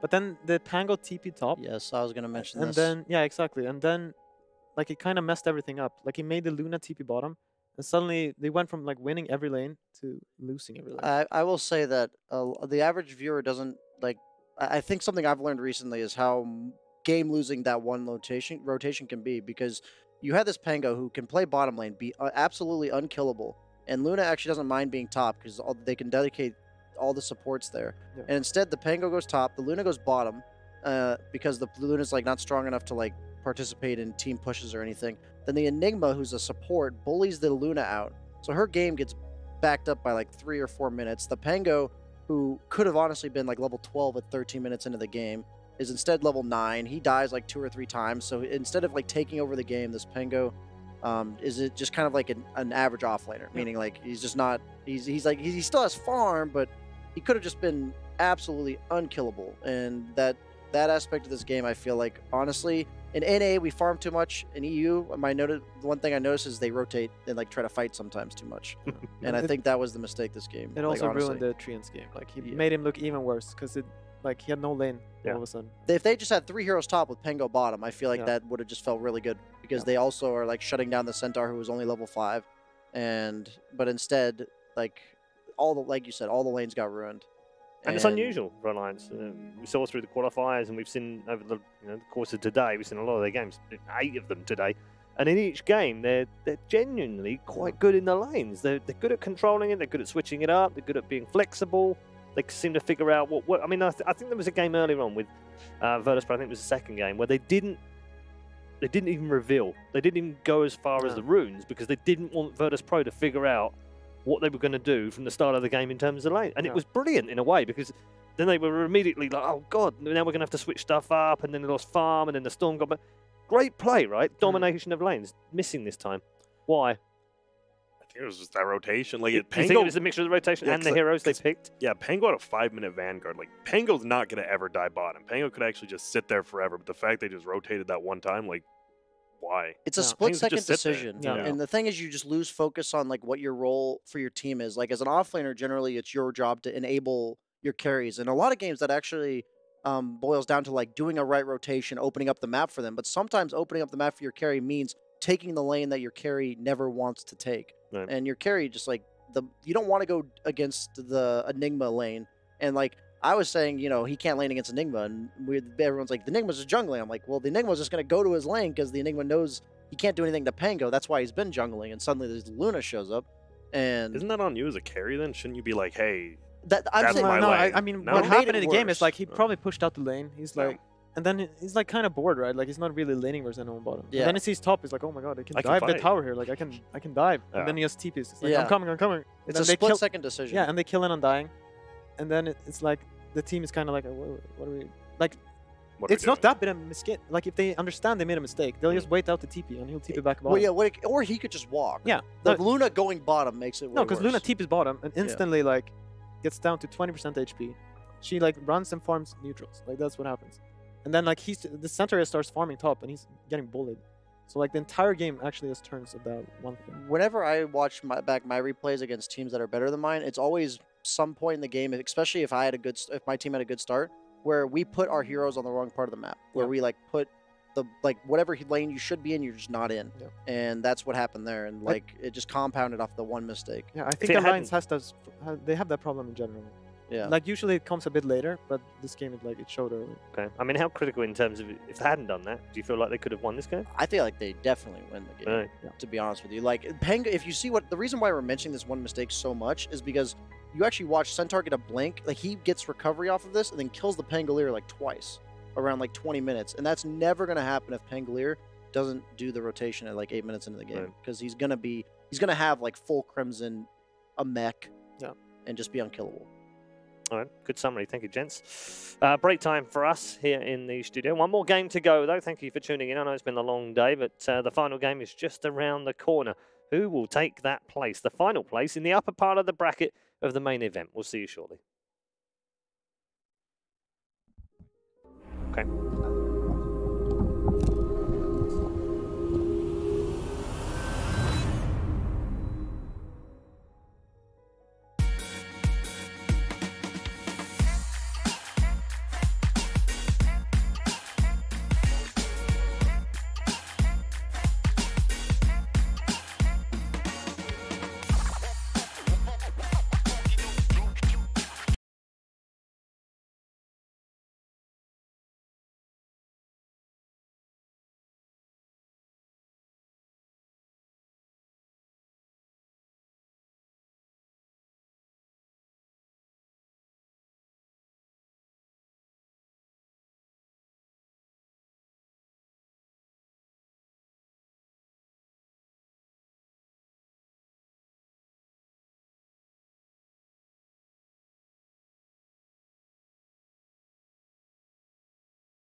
Day 2 of the Kuala Lumpur Major. The first major of a brand new season is about to come to a close, but not before we decide who goes to the upper, and probably more importantly, who goes to the dreaded lower bracket round 1 best of 1 matches. Between these two teams, there is just one game between them to decide exactly that. The fate of the two teams rests on one game of Dota.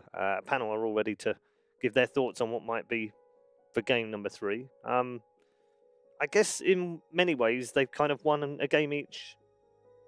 Not that the other team could or should have won, but possibly could have won. It could have gone either way. So I guess 1-1's probably about fair right now in the way they've played. Yeah, I feel so. I think I wanted, like, the first game came down a lot to the draft, I feel. Like, forward, they got confused. They honestly got confused the second game, too. I feel like if they don't, like, they're on, like, a losing path, or whatever you want to say. Like, the way they've been drafting has not... You felt like they got let off in game 2 a little bit. Yeah, exactly. Like, they've been a little confused. Like, they start faltering after, like, 3 picks. Like, they think they got something, and then, like, Alliance switch it up, right? Like, they pick something else. They usually have these flexible heroes. You think they faltered that game? I don't know. They picked, what, Mirana 4th and then Troll 5th? I mean, it's standard. Much more standard. Much more standard. No, it's standard, but it's... What I feel is, like, they don't really... You know, they let the timer go to 0 seconds every time. They're not feeling that comfortable in what's going on.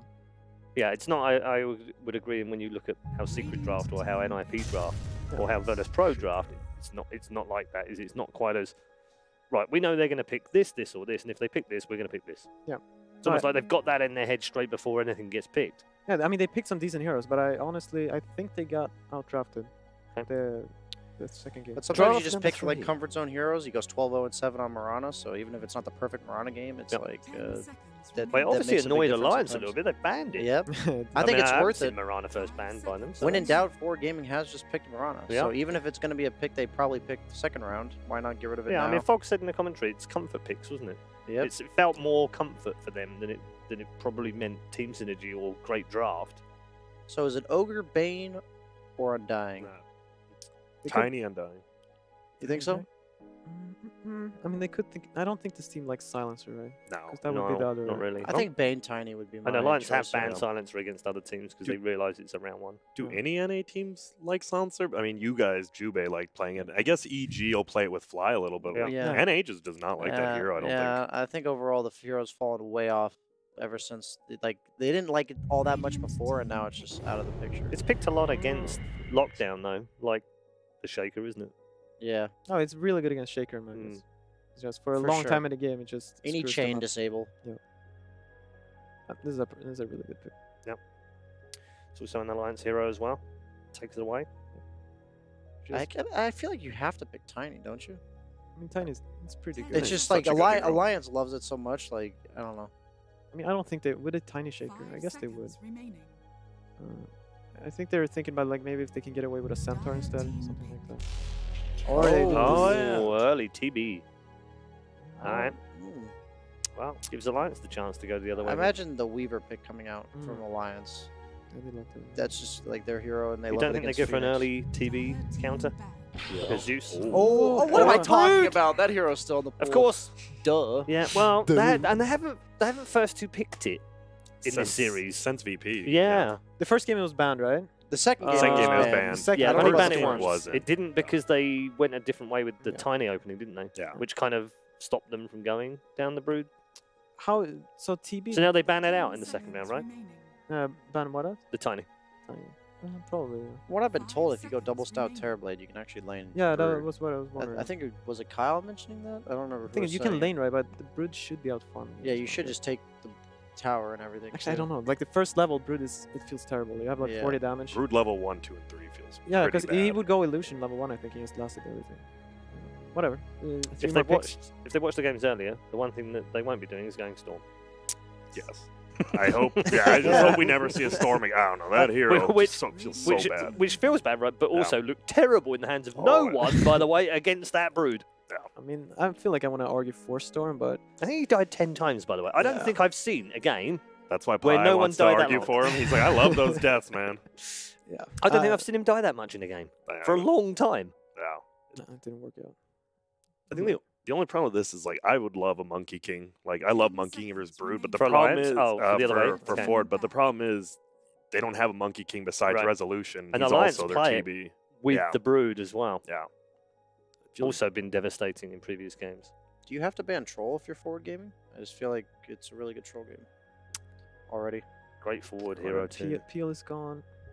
Just with Phoenix and Terrorblade, I feel like Troll is the standout hero to me.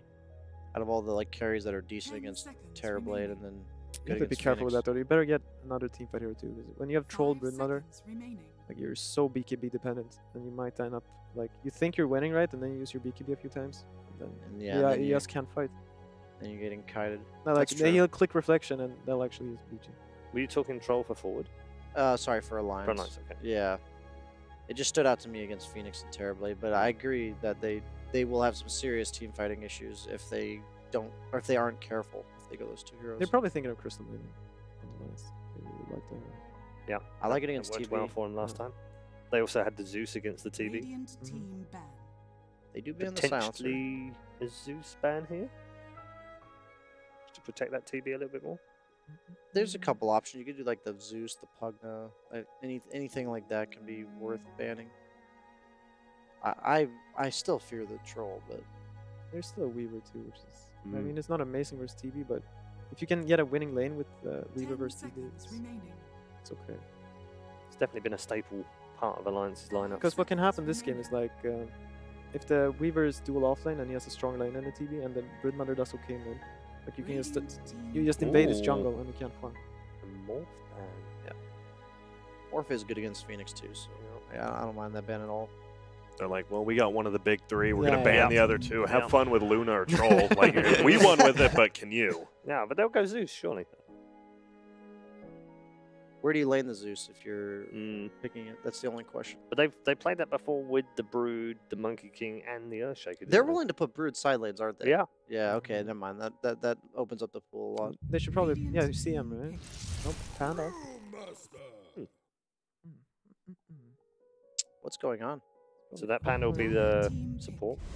I think it's a They do. core. So I is don't it know. gonna be a Yawar TB then? Support? No, I think. It has to be a Yawar TB. I was just worried they pick Monkey Why? King. Why does it have to be URTB? 'Cause I Can't don't, it be? I don't think he's that good on Monkey King. Is that bad? Have you seen it? I've seen it in pubs, and Yeah. I did not. He's been like spamming it. it, isn't He's been spamming. He's been he? Yeah, he's spamming been spamming it a lot. But do you really? This is the last game of all of the group stage Maybe of a it's major. been that good, Grant. All They've been right. saving it. I've watched a lot of pubs. And I am not a fan of his Monkey King. I don't know, but you got to put. I get you just got to put Rez on your super hard carry. So That's You're that's the probably thing. right. Is at the end of the day, it's You like have which one is more comfort zone? I like the Weaver pick. It's okay, Fog. There's no tree in this game. Weaver's good He's against the celebrating. Monkey King as well.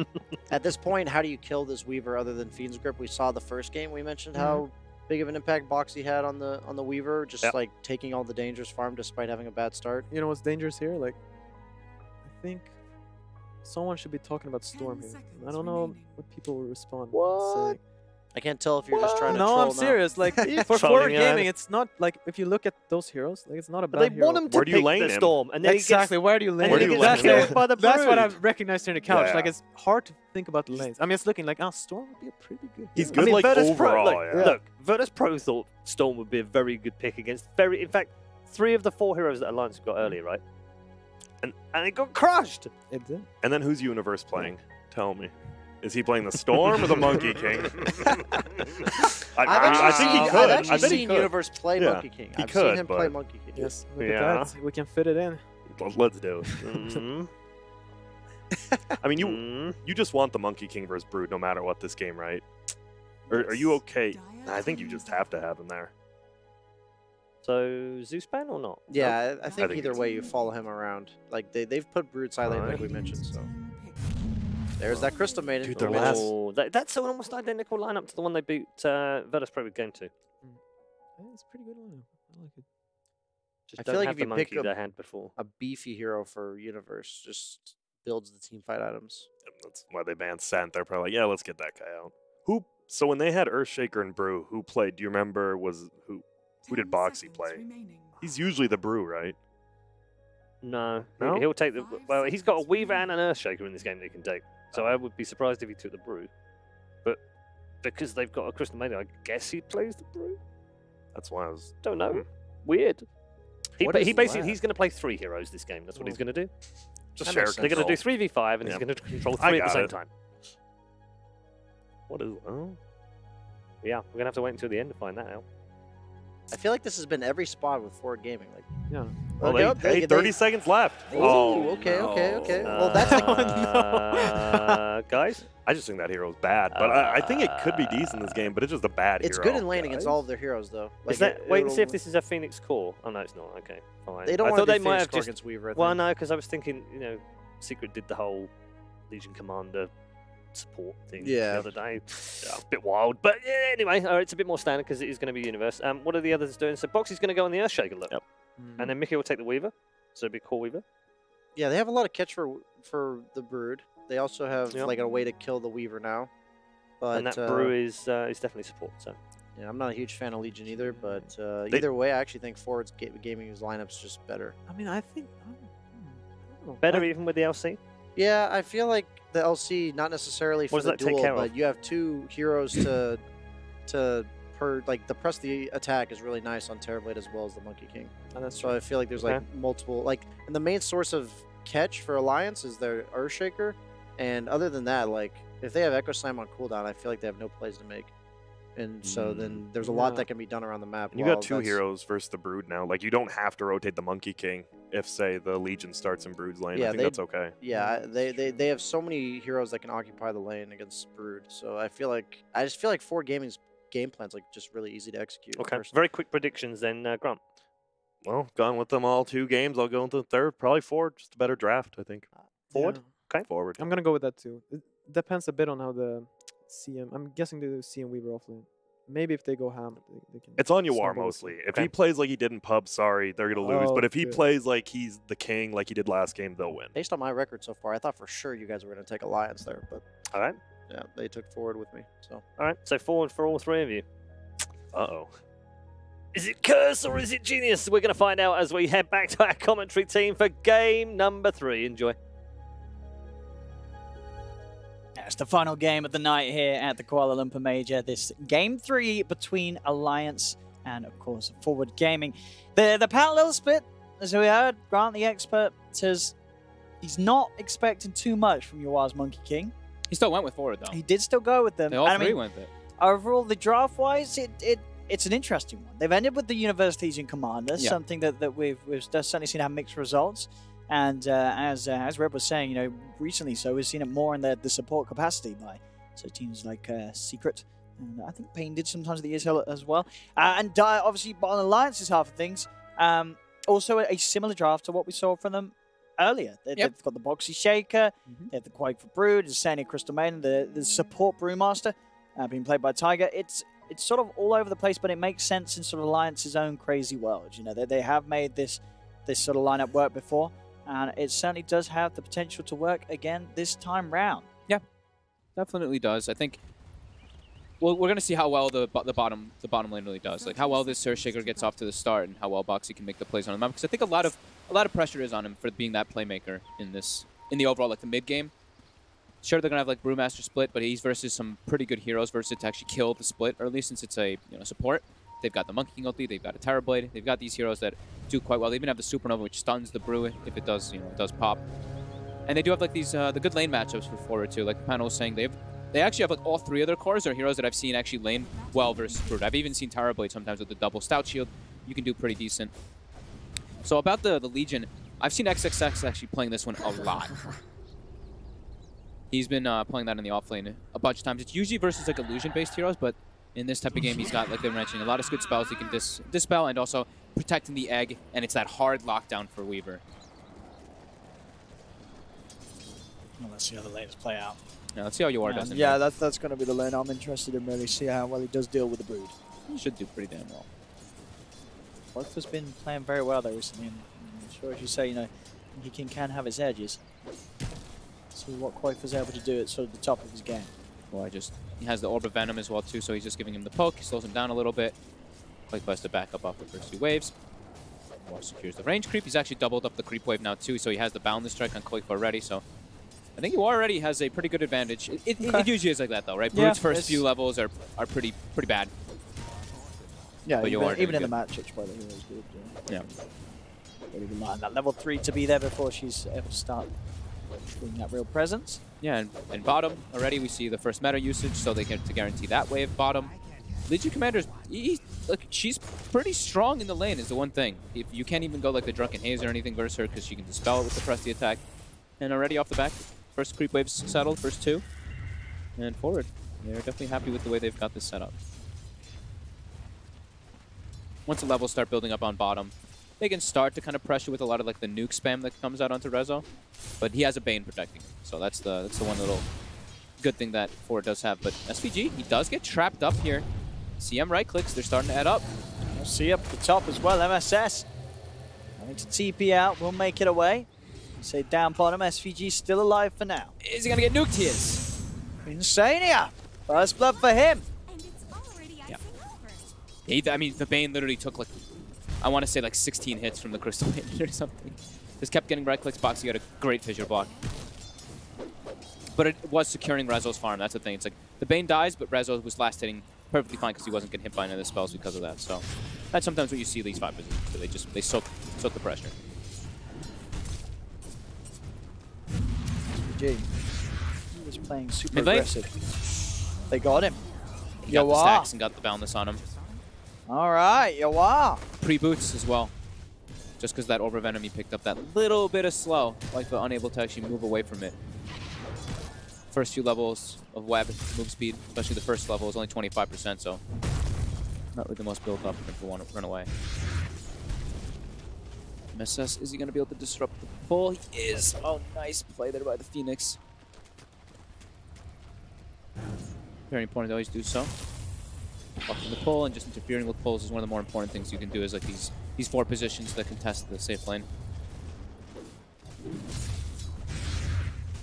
We do see Mickey. He's getting the last. It's fine. He's a Weaver. It's not like they have any hard lockdown in the lane to stun him or catch him off guard. It's just sheer right clicks and some pressure from the nukes. So he should still get a very significant amount of farm on this Weaver. And Koikfa, will see him build up the Spider army, and then he's probably just going to avoid the matchup in mid. And he will probably actually start to outfarm the Monkey King at one point when he gets the full army built up, when he has either the Aquila or the Medallion finished, so he can just go do Ancients. Yeah, for sure, yeah. And there's not really much they can have to invade the jungle and do anything about the Brood early on, and indeed, well, Resolution. There's the kill onto Insania. Use it with the Metamorphosis, and Insania not quite able to get away in time. Yeah, bottom should be a pretty good win for Forward. Even though, yeah, they lost SVG, it's just about, like, every single time they pop meta, he's going to be able to have a really solid lane, and pressuring Rezo in this type of game, it's very different than the last time when they were able to actually set up all those constant kills onto the Terrorblade, you know, when they had this CM plus Shaker. They have the protection. Boxy. He's in with the lockdown onto SVG. Insania's there as well. Brain Sap does come out. Boxy's super low. Oh my god. Oh, he's got the control. Just so enough to take him down before SVG brings Boxy with him.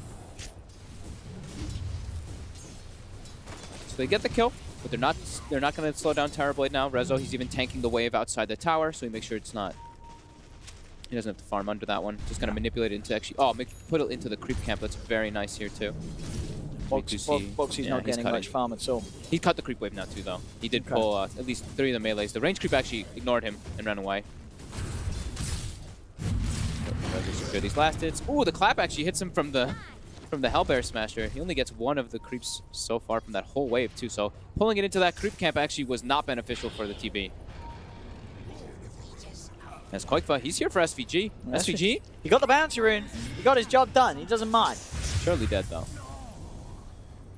So level 6 Brood, level 6 Monkey King. So yeah, he's just avoiding the matchup. I'm doing just fine. Taiga trying to force MSS to dive, but won't be able to get any crits. We'll see what sort of build Yawa goes for, of course, on the Monkey King this game. I don't sort of strike him as a Battle Fury kind of guy like Resolution was. I could see him going for the battle.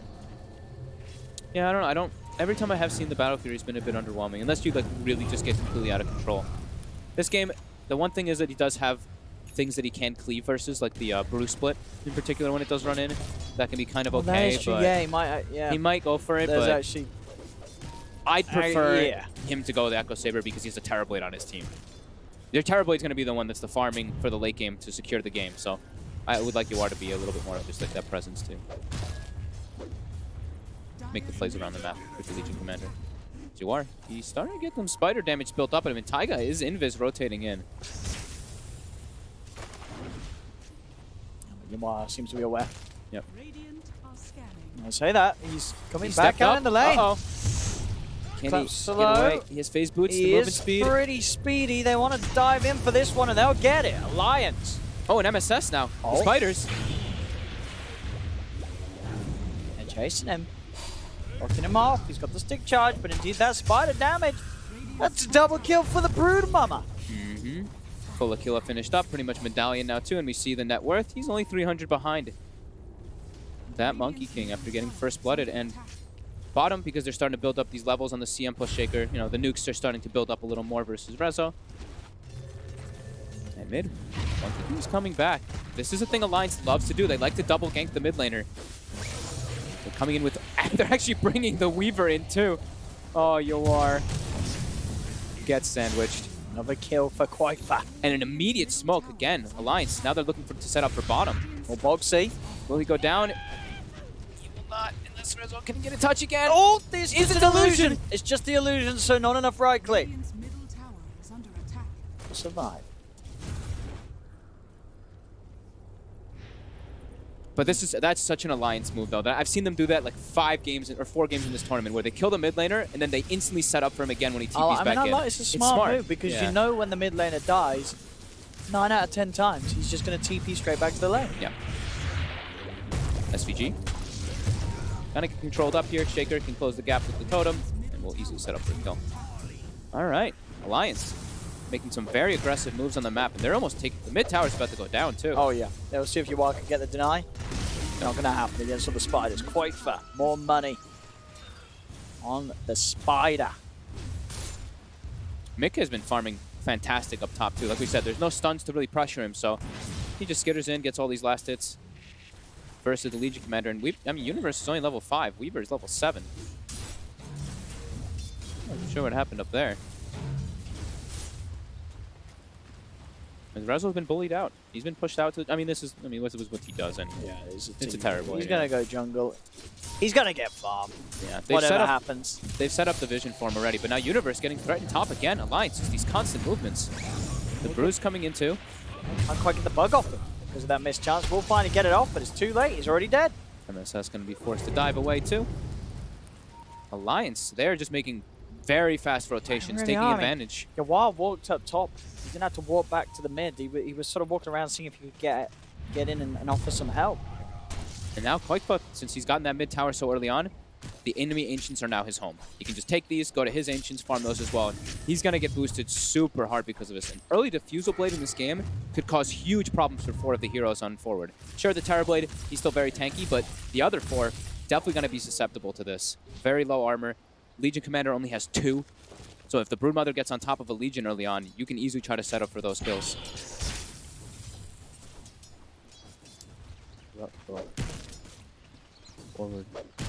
Yawar. He's also not the tankiest fella ever with that medallion placed on him. Oh, I think he's straight up dead. Senia's got the frostbite. Spiders surround. Oh! He's dead.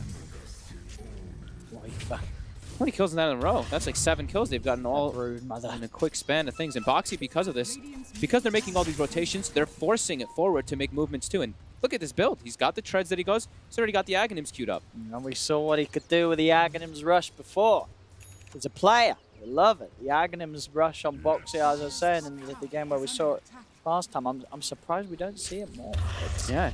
He gets so tanky from it. It's the big thing. You just can make play after play after play. Yeah, you're not as reliant on your Echo Slam being up every single time because he goes the 1-4-4 build too. So the damage you get enabled onto your Enchant Totem allows you to set up for solo kills nonstop. One thing I think the games where we've seen him do it, they do seem to just do this when they have the CM, which I think is understandable because you're not buying the Arcanes, you're not buying the Yule Scepter, any sort of mana sustain. So sure, it'd be nice to rush an axe all the time, but if you haven't got the mana to sort of support yourself, jump it around like a madman, it's going to be less appealing. So it definitely seems to be something you are. Again, getting set up. Oh, Bruce Blood plus Spiders. Not again. You see even the Brew is setting up in the back lines too, sending the Wind Panda just in case to see if anyone's helping, but no one's helping. Alliance running away with these first 11 minutes of 4K advantage. They are. They're back onto sort of game 1 level of crushing it here in the opening. 10 for 2, 4K lead. And they're like forward. They're trying to set up for this push top, but there's already a Crystal Maiden who's level 6 up here, level 3 Crystal Nova to push it out, and that's the push completely thwarted on the side of forward. As Koikpa continues to farm, he's got a full Diffusal Blade on top of a Kila Medallion Soul Ring at the 11-minute mark. He can solo kill pretty much anybody. Extremely problematic here for forward. They do have their Supernova ready. They've got the Monkey King setting up down bottom for Boxy. And Boxy, he's not full HP. Can they actually get the kill here? They're going to try. I'll put the Supernova for it. Fire Spirit slow. They get the kill. They also get the Boundless Strike hit off, so Iwai gets a decent amount of heal. So Mickey can't go for the counter plays. So they get the Boxy kill, getting Iwai involved in a bit of action. Needed. I think he has to be the one that just runs around making plays, because Universe, he didn't have the best time in the top lane. Like, he's only level 7. Has 86 last hits, but doesn't really feel like it that much because of how low level he is. Level 8 now because they're getting all those spiders, but Koikpa's level 13. And he's looking for plays. He can push out this mid wave, and he can look to hunt wherever he has those swipes placed down, in particular on those Ancients. Got to try and catch him, but it is hard. Very hard at the moment. Rezo's not having much space to farm, though, because of all this. He's been pushed out of his jungle several times. Even though he's 1-0, he has only 81 last hits at this 12-minute mark. They're looking to hunt the spider. But it's so tough. It really is. Quite as soon as he suspects anything fishy, he's out of there. They need the blink on Universe to really go for those plays in an easier manner. But SVG might be able to just get the sleep. Can he get the Fiend's Grip? There's backup there, though. There is for Alliance. So Koikpa will be fine, and now Koikpa's just going to turn. Straight away looks to run down SVG, slows him with the Diffusal. No amount of save from Universe will keep that Bane alive. Nope. Alliance. They're steamrolling this one still. Spooky Spider. And they immediately, with those type of plays when they go for the invasions, they already had some deep wards down, but Insania looks like he wants to place more down so they can keep this run at you working. As Boxy continues to farm for that Aghanims, Mickey has had a great free farm on the Weaver too, getting close to a Lincoln Sphere so he can block all those spells from the Bane. Enfeeble can be a bit annoying, but to be able to block out that duel as well as the Fiend's Grip, those are the only two really hard lockdowns that Mickey has to worry about in this game for him to die. And yeah, they're keeping the pressure up. Controlling now the top side of the jungle. They will lose one of their wards here. They are really restricting forward gaming's movement and farming patterns, in particular for Rezo. He does have an Ancient stack to catch up on here for now. And they will try to set up on bottom, but immediately Mickey sees some farm in the mid lane pushing in, and he gets out of bottom immediately. Looking like a solid game plan overall for Alliance right now, as Koikpa leading that network charge. Boxy getting closer and closer toward that Aghanims, which will enable him to make those constant plays around the map. And the Brewmaster support is near approaching that Blink Dagger. So the playmaking is going to be a lot easier for Alliance for now. And I mean, they're going to have the Blink Dagger now on Universe, so at least they have that one playmaker, but it's just him, while Alliance have like 3 different ones. They've got to make plays around him, but as you say, it's hard. There's so many ways for Alliance to react and strike back. And they don't have any like... No big nukes. Yeah, exactly. Like I was trying to think of the word. Like, you know, when you have like your Linas or something that can just pop after like during the duel, or these big damage spells, they don't really have that. They have like these gradual spells like Fire Spirits and the Phoenix spells that will build up until the Terror Blade gets pretty big. So, move forward.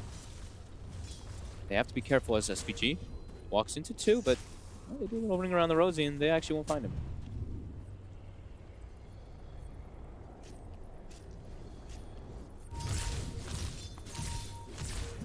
Lane.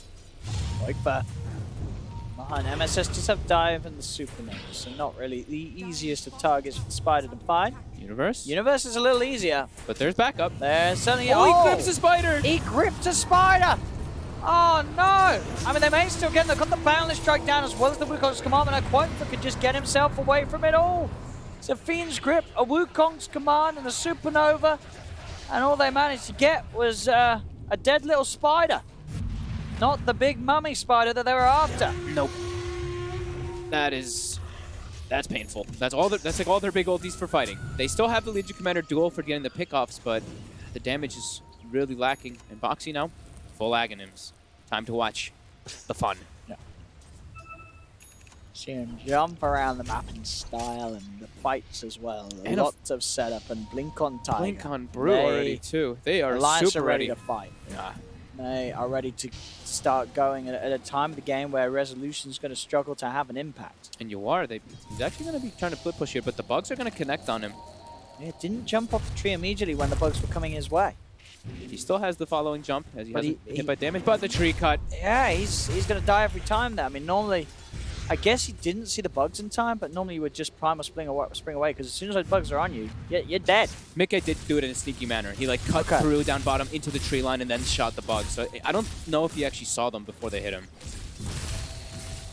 Yeah, SVG, nope. yeah. They might find Insania with the duel here. There we go. Some duel damage, but there's a Quake for Spider coming in here. Oh, Universe, you got to get out there. Certainly will. TP's away immediately. Universe back to safety. One lane Resolution just hiding as the Weaver sits in the lane. 20 seconds until SVG has things with. Rezo's gotten some space to catch back up, though. He's top 3 on the net worth still, but not in a place where he wants to be just yet, because he can easily get killed by all this nuke damage that Alliance can provide. And they might look for this right now. The hunt's in. Rezo goes for the TP out. Can they get the stun for the Prime Split in time? They can't. Rezo's going to be out successfully. They'll turn their attention towards SVG as the Bane has been found out. In comes the Rock. They surround him quite for the same time. He's killing elsewhere. MSS and SVG taken down by the two of them. Koifa in that mid lane, MSS. And Boxy now, like you said, he was farming in the lanes. Now he's just set up behind the Spider, looking for these plays to make kills. Universe wants to go for a duel here. Boxy is in position, ready to turn this. Just go for the easy damage on Insania, but there is backup. He's going to jump for the Brute straight away, but the Fisher comes out. Jump forward, Boxy in the midst of it all. He has an Echo Slam. Oh my god! It's a big one! Oh, baby, it's a triple! It's an ultra! Oh, it's an ultra! Oh my god! I did not think it would do that much Boxy. damage. Oh! Holy 4,000 damage! What the hell happened there? I know he was in position, but I really did not expect it to do that much. Holy crap. Oh. Why was it so much? What was there? What was there? Illusions again. I guess there was a lot of creeps and stuff there too. There's a whole creep wave, I guess. He got them all. Dude, does Wukong command count as additional? That looked like it did so much damage. No. I have to see this again. It looked like it did a crazy amount. Let's do some counting. Let's see how many things he was near. He's near a full creep wave. So 1, 2. Oh, it's 3 heroes as well. No, it's 2 heroes. No, it's 4. I was technically 4. Is that coming? Is that going from the Wukong? Did the pulses go from the Wukong? No, let's see. No, it. I don't. Let's see it again. I have to watch it again. Can we Let's watch it again. Again, as they would use. Maybe we can't actually. It might be a fight going on. We'll watch it later. Alright? Okay, I'm fine with that. Did it go off the Wukong? It looked like it did an incredible amount of damage. It was 4 heroes, but I mean, I think it was just because it was a level 2 Echo, right? Yeah, it was. And these heroes are pretty squishy. They are. Yeah. It looked like a crazy amount of damage. So, but I mean, it was. I mean, he wiped him. We're gonna see it again. I have to look real closely. I gotta look like super close for this one. Surely it doesn't come off. I don't think it does, but I think it was just the 4. There's a play happening bottom. Tiger's getting set up on Boxy's there. He gets the kill. I'm watching them. Nah, I it's just. tell. It looks I like just can't the 4 tell. heroes. It looks I like think it was just the 4 heroes. I mean, it was a great echo from Boxy. It really was. Yeah. Bottom, Yawar, they try to make a play onto the Brew, but he gets the split off in time. Boxy's there for the follow-up as well. Now SVG also gets brought down. Godlike from Quake. It is the dream on the scores, and it's a 12k lead for Alliance. They are. I mean, when they get these heroes that they're just super comfortable on, we said it earlier, right? They got this lineup that they played incredibly well versus VP-verse. It's a very similar one this time. The Weaver was banned out in the second game. Not this time. They're able to play that kind of leaving the Weaver alone, putting pressure on the map also with all their heroes, and it's working just absolutely phenomenally this game. Boxy. Pause the game. Green froze. Okey-dokey. We'll let him on. Wait, what the Green hell? might be a player. Wait, what? What's his... Oh, okay, sorry. I'm on it, it's cut off. I was like, where's his agony? Oh, yeah, he 'Cause backpacked I it. don't He's see- bottling. He's bottling. No, it is there in the backpack. Yeah, He's we bottling do have with an efficiency. aspect ratio issue. I can't see the backpack. So I was like, hang on, where's his axe gone? It's there. It's there. And now he's going Crimson Guard, so to tank up through that Monkey King ulti, tank up through the... I mean, there's only... The magic damage is pretty limited on the side of forward. It's only MSS, but he's been having a pretty rough time. And this Crimson Guard is going to block pretty much everything else that they have coming out from Wukong's command, Legion, and TB. And he's going to be so tanky on this Shaker. Has the 7 armor talent, too. Yeah, he's going to have this full... Jeez, he's going to be a crazy frontliner for them. He is massive. I mean, this game is very hard for forward game to swing around now. Alliance are just... As you say, they crushed it with the draft. They got the spider through. Koifa's played it fantastic. They're into the pit. They can bring this one down pretty easily, too. Yeah. It should be theirs for the taking, unless we see some crazy players come out forward. They're not grouped up and in position to jump in as a 5-man. So Alliance, they'll find this one. As the Aegis goes their way. Aegis, BKB, Diffusal, Broodmother, level 17. It's absolutely 21 minutes enormous. in. He is such a terror. They cannot deal with the spider. No. Unless Universe gets some sort of dream initiation. I think he'll die. If Spider has hunger on, he's going to die through the duel. Probably will die, yes. That Legion is not in a position to duel yet. And when he has Blade Mail, maybe. But before that, it's going to be really tough for him to get those duel setups. Maybe for the support Brewmaster, but this support Brewmaster has 1700 I mean, HP. it's plus damage, but It's you say, it's he's still so not an tanky. easy. It's not an easy duel. And they're all in the out. area too. Yes, indeed, as expected, an 80% win probability at the moment for Alliance. That's it? I thought it would be higher than that right now with the way that they're cruising around the map. There is a Terrorblade. There is a Terrorblade. He's versus good heroes against him though. The Earthshaker plus the Brewmaster, quite good versus TB. Don't question Gaben.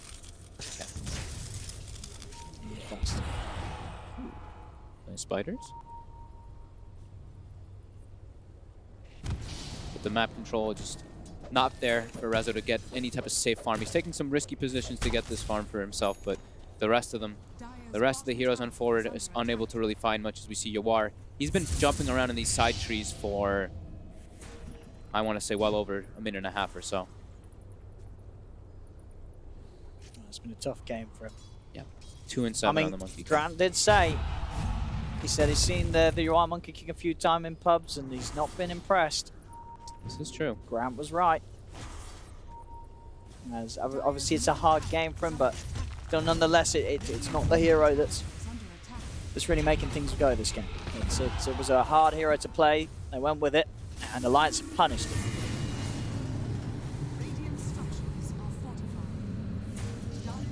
Now outside the base of forward game. Jump ready to go. It's going to be the tier 3 tower, slowly falling. Still there for now. Send the spiders back in and tower. All right, Reflection, doing some work back to Koikfa as well. So you chunk him down quite a bit there, burn a lot of his mana too. Start to tickle into the barracks. What are forward going to do to put a stop to this? That is the question. They're keeping them like inside the base there. We see Yawar, he's set up in the mid lane to try to cut the creep wave. Top, we see Rezo, he just goes up there with SVG to try to get some push down. They're trying to defend with only 2 heroes, but the Alliance, they're going to start to force the issue now here. They have to finish this as there's no creep wave. They're getting it. They're getting it. They have to finish it. They've got it. The racks are gone. Boxy's looking to jump in, but the Supernova's out. Tiger does commit as well. He's looking to try and get himself out of range of the Supernova. He'll use the Primal Spit. Does still, of course, get stunned. But Alliance, they're sticking around, but they do not, as you say, have any further creeps. So it's a little hard for them to do so. Their best interest is to back off and get a creep wave in. Ooh, they're looking for Yawar. He will be thrown in the air. Boxy. Boxy's approaching, but will he get the block? He will get the block, and he will get the setup and the control. BKB comes up, Koikfa, and see you later, Yawar.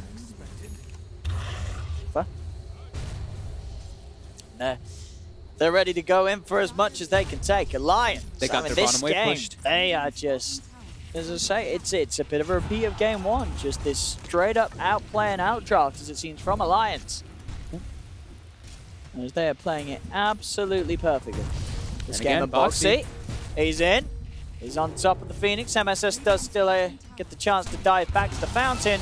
That's another tier 3 tower gone. And there's still the Aegis for another minute as Koikpa resets his life with that hunger. Rezo gets in for the reflection. But now Rezo does get saved here by Universe for now. They've got to get them off these racks.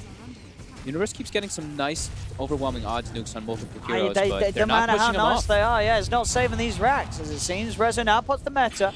And they might just back up and reset. They're going to be like, all right, meta's down. Wait for meta to be gone, and then they can look for taking a fight.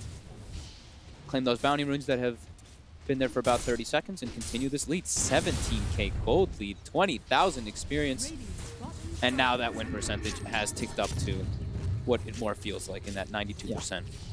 It certainly does. This game has just been, what seems to be like just an end to a day that I think, you know, without doubt, this is just one of the best days Alliance has had on record in quite a while. This has been a brilliant day for the team. Absolutely. You know, sort of showing up as they have done.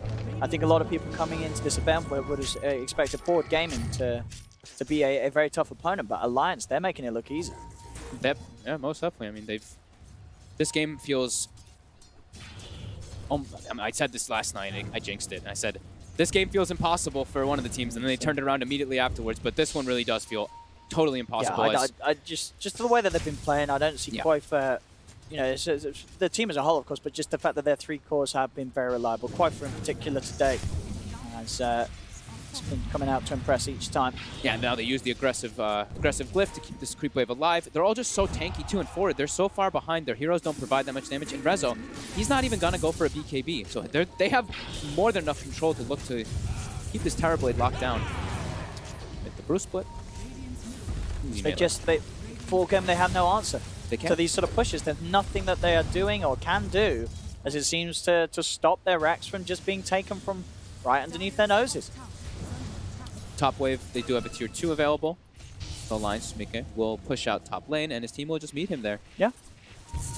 They could just push this one round, and I mean, Forward Gaming, they weren't able to do anything mid, they weren't able to do anything bottom. Well, is there any real reason to believe they're going to be able to do anything top? They have to try. They're under vision, though, here, SVG. He's walking out to get some wards out, but it's spotted immediately. He will be able to get the D ward. But they're trying to get some catch here outside of the base while Alliance isn't all set up. I say that, but Alliance is all set up, so forward. If they do try to make this aggressive move here before they think that Alliance is ready, it could backfire heavily. They know. I mean, Koikpa's already pinging it. He's aware that they're all here because they had that original ward. He's now sending some spiders in too for some more information. And forward, they'll have to back out to their base. Rezo, I think he has to go for the BKB in order to take this last fight. Yeah, and he does change it. Okay. This is like their last-ditch effort. If he can get this BKB and they get a big fight, then maybe they have a chance of coming back, but it still feels like an absolute putt. Dire's middle tower is under attack.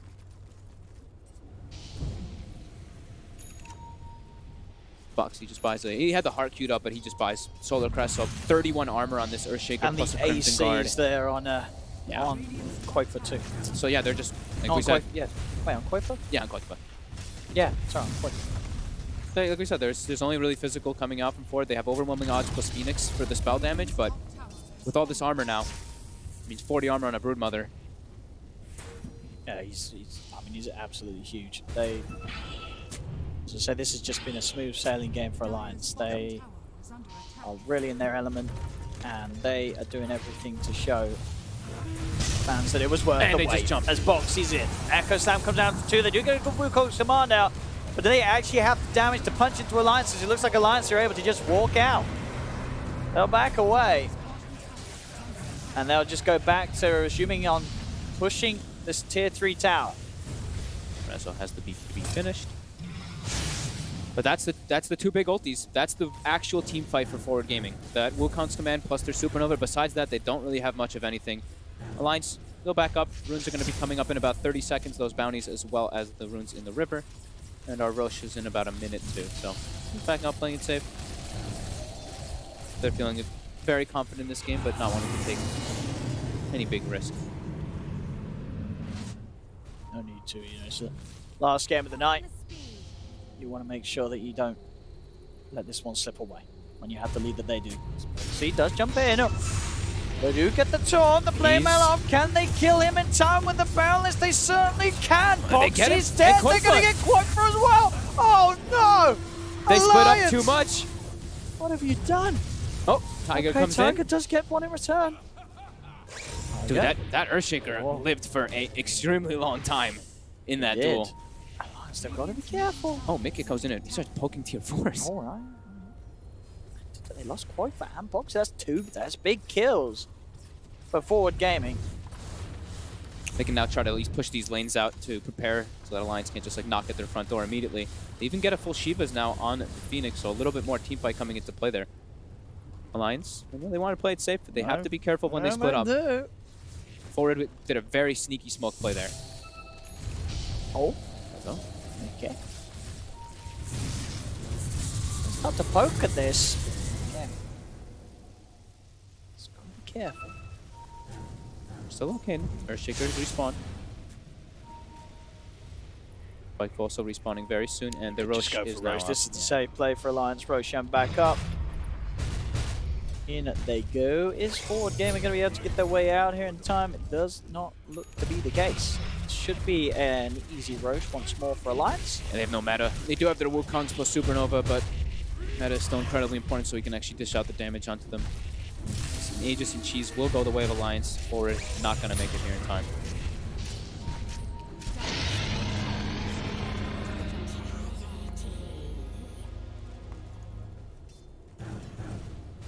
Alliance. Now, with the Aegis and Cheese, they can certainly push without too much concern of Forward Gaming's defenses. Yep, they have their side lanes pushing in pretty hard too. Bottom's pushing in, mid's pushing in, and top, we see already Insania preparing the wave. He's pushing in this catapult wave.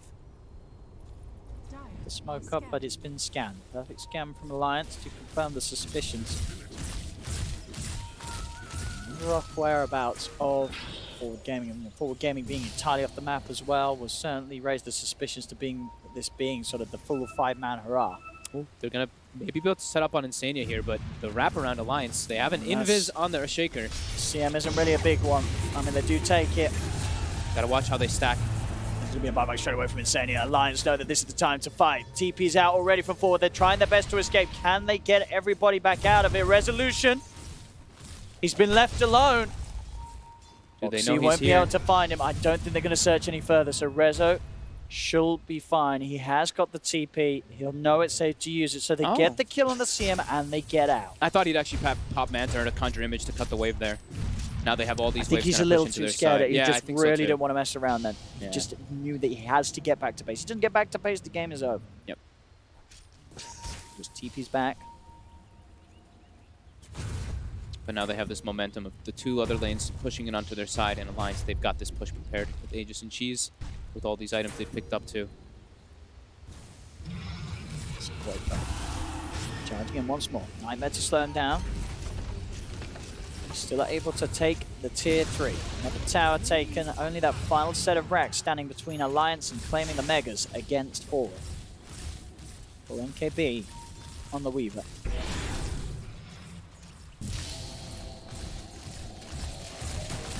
And still being a little cautious with how they push this final push. Yeah, just because of like the high ground defense, right? Just like Wukong's plus Egg, we can see how much damage it does do anyway in that last one, even if they are behind. The Maelstrom plus that Wukong is pretty insane how much damage can actually come out anyway. Going the poke, and the Nightmare to hold down Quackfor. Still very hard for them to really commit anything more onto the Spider at the moment. Okay. He's taking the racks, it's starting to fall. Reflection. That reflection really hurts. Gets that AC aura plus the capacitating bite. We'll just keep throwing that spam out. Overwhelming odds as soon as Creep Wave comes up with spiders.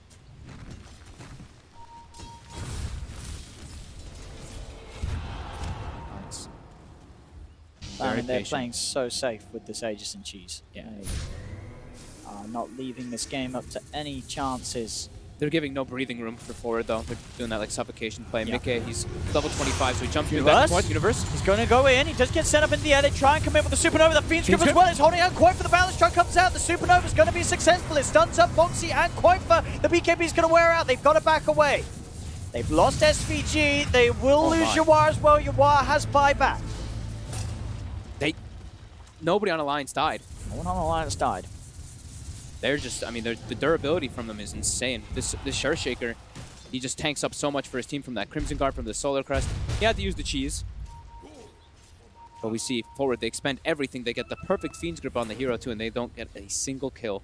And Yawar, as soon as his Wukong runs out, he just gets decimated from all the minus armor that comes into play from that Solar Crest, plus the AC aura.